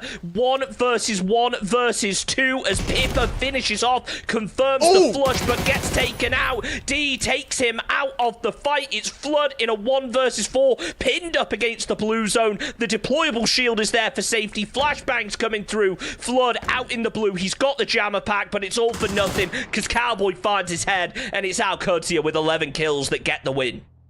That fight at the end, once it popped off, and it took so long for that to happen, but once it did, it was like a knife's edge, and Alcudia were able to balance on it like a seasoned circus performer. They were able to defend not just the north of 55, but also of Bestia, getting the knocks when they needed to, and keeping the man advantage all the way into that final 2 versus 1, even securing the final point, not allowing the point denial to come into play. Really, really impressive there from Alcudia to be able to clean that one up. And that is all about discipline, isn't it? I think a lot of teams in that kind of situation would have thought, okay, we just have to push one of these squads, take them out, but they had the read. They knew they had a good position. They also knew that they weren't really likely to be pushed by Bestia, that Bestia were in a very difficult position and would probably leave it till the last possible second to be able to take the fight, and that's certainly what happened. And in the end, Bestia got themselves second, but it's LG Voxic who stole the show with more BRDM plays to finish off Youngbloods. That was so impressive to see. Yeah, I think Luminosity, they were able to get a placement point this time around. But that, man, the end game lasted so long before the fight actually started. I genuinely don't remember how many kills any other team got, so I'm really interested to see what the match leaderboard has and what the final leaderboard is going to show for this first day, halfway through this weekend's event. But man, D and Cowboy, 2-man army, absolutely massive plays towards the end to secure the win for QAD. 11 kills, not the most we've seen tonight, but still a very, very good amount. And they're going to end Erangel with 16 points. And they didn't get hot dropped, which is a bonus because anyone who's watched all games tonight will have seen Alcudia consistently getting hot dropped by Potentially Dangerous, alternately hot dropping Potentially Dangerous. When we saw over on Tago, there were 4 teams that ended up being involved over at Palace, so that is some much needed points for Alcudia. But the question for me, Cammy, is they want Minas over on Miramar. We're starting off over on Miramar again, so we may see the same thing happen tomorrow. But more importantly, let's take a look over at the leaderboards and see how things currently stand. And yeah, it's no surprise that Team Mirror hold on to first with nearly double the points of second and third place. Yeah, I mean, Luminosity have been going pretty solid all 4 games tonight. And Alcudia had a really good end, but they didn't have the best start. And with AKM and ROC closing the night with poorer games themselves on Erangel, Mira was the only team that's really making a big splash. And even with, I think, what was it, like 7 points that they got the previous round, that's still more than enough to keep them, not quite double, but like spiritually, it feels like they have twice the points over second place. Yeah, huge performances all around, but so many teams struggling down at the bottom end of things. We keep talking about explosive performances in this 8-game format, but again, it is so much harder to get those huge games that we're used to seeing. So a lot of big performances need to come out from those teams down at the bottom end to be able to make it into the top 8. But let's go and look at how our top teams performed tonight. Take a look over at some stats, and I'd be surprised if Mirror aren't stealing the show, and they certainly are in terms of kills, damage, and survival time. Yeah, survival time is the one that you can't necessarily guarantee, especially now where kill points are balanced in the way that they are, that getting the actual chicken dinner. But Mirror were in 3 of the 4, I believe, top 4 themselves. So they're going to have the top on there. But then, yeah, the damage, unsurprising. Total kills, absolutely unsurprising on all of that. They are the people's champion of PUBG Players Cup Americas. They've been so far this year, and they're going to continue to do so. They certainly will. And of course, their players are at the top of the leaderboard as well. But big shout out to Nicholas. We've seen him before in the Players Tour, but not with a performance like this. Absolutely huge from AKM this evening. Yeah, not just Nicholas, but also you have to remember Yagi with that great clutch towards the end of their run on Tego. So it's not just the Nicholas show for AKM. I'm really curious on what sort of performance they're going to be able to put out tomorrow, if they can string some more of those amazing sort of peak plays into each other and sort of close up what was a bit of a low floor that we saw today. I think they could potentially challenge Miro. The problem is, with only 4 other games and the gap that Miro have on that leaderboard, they're going to have to come in tomorrow with a poor showing in order to give a reasonable opening to be overtaken. At the end of the day, it's about the top 8 to qualify and the top 4 for the prize pool. So that's what teams are really aiming for. Before we wrap up, I do want to remind everyone in chat that anyone is able to take part in the PUBG Players Tour. You just have to take part in the Players Scrims, and to do that, make sure you do ! Register. The only rule is you have to be 16 years of age or older, and you could potentially be here next week qualifying for the Super Cup and ultimately playing for some cash. Yeah, absolutely. So definitely sign up, definitely join in. Captain's done some great things to make playing in competitive events that much more accessible with the amount of events that we have been running so far this year and will continue to do so. It's such a great opportunity to sort of get involved if you've been curious about what the experience is of playing competitive PUBG, but haven't really had the courage to take the plunge. So come on, jump in. The water's warm. Yeah, it's certainly an exciting event. We're only halfway through this weekend. We've still got 4 more games tomorrow. Same time, same place. We will have some rest for now. We'll see you all tomorrow.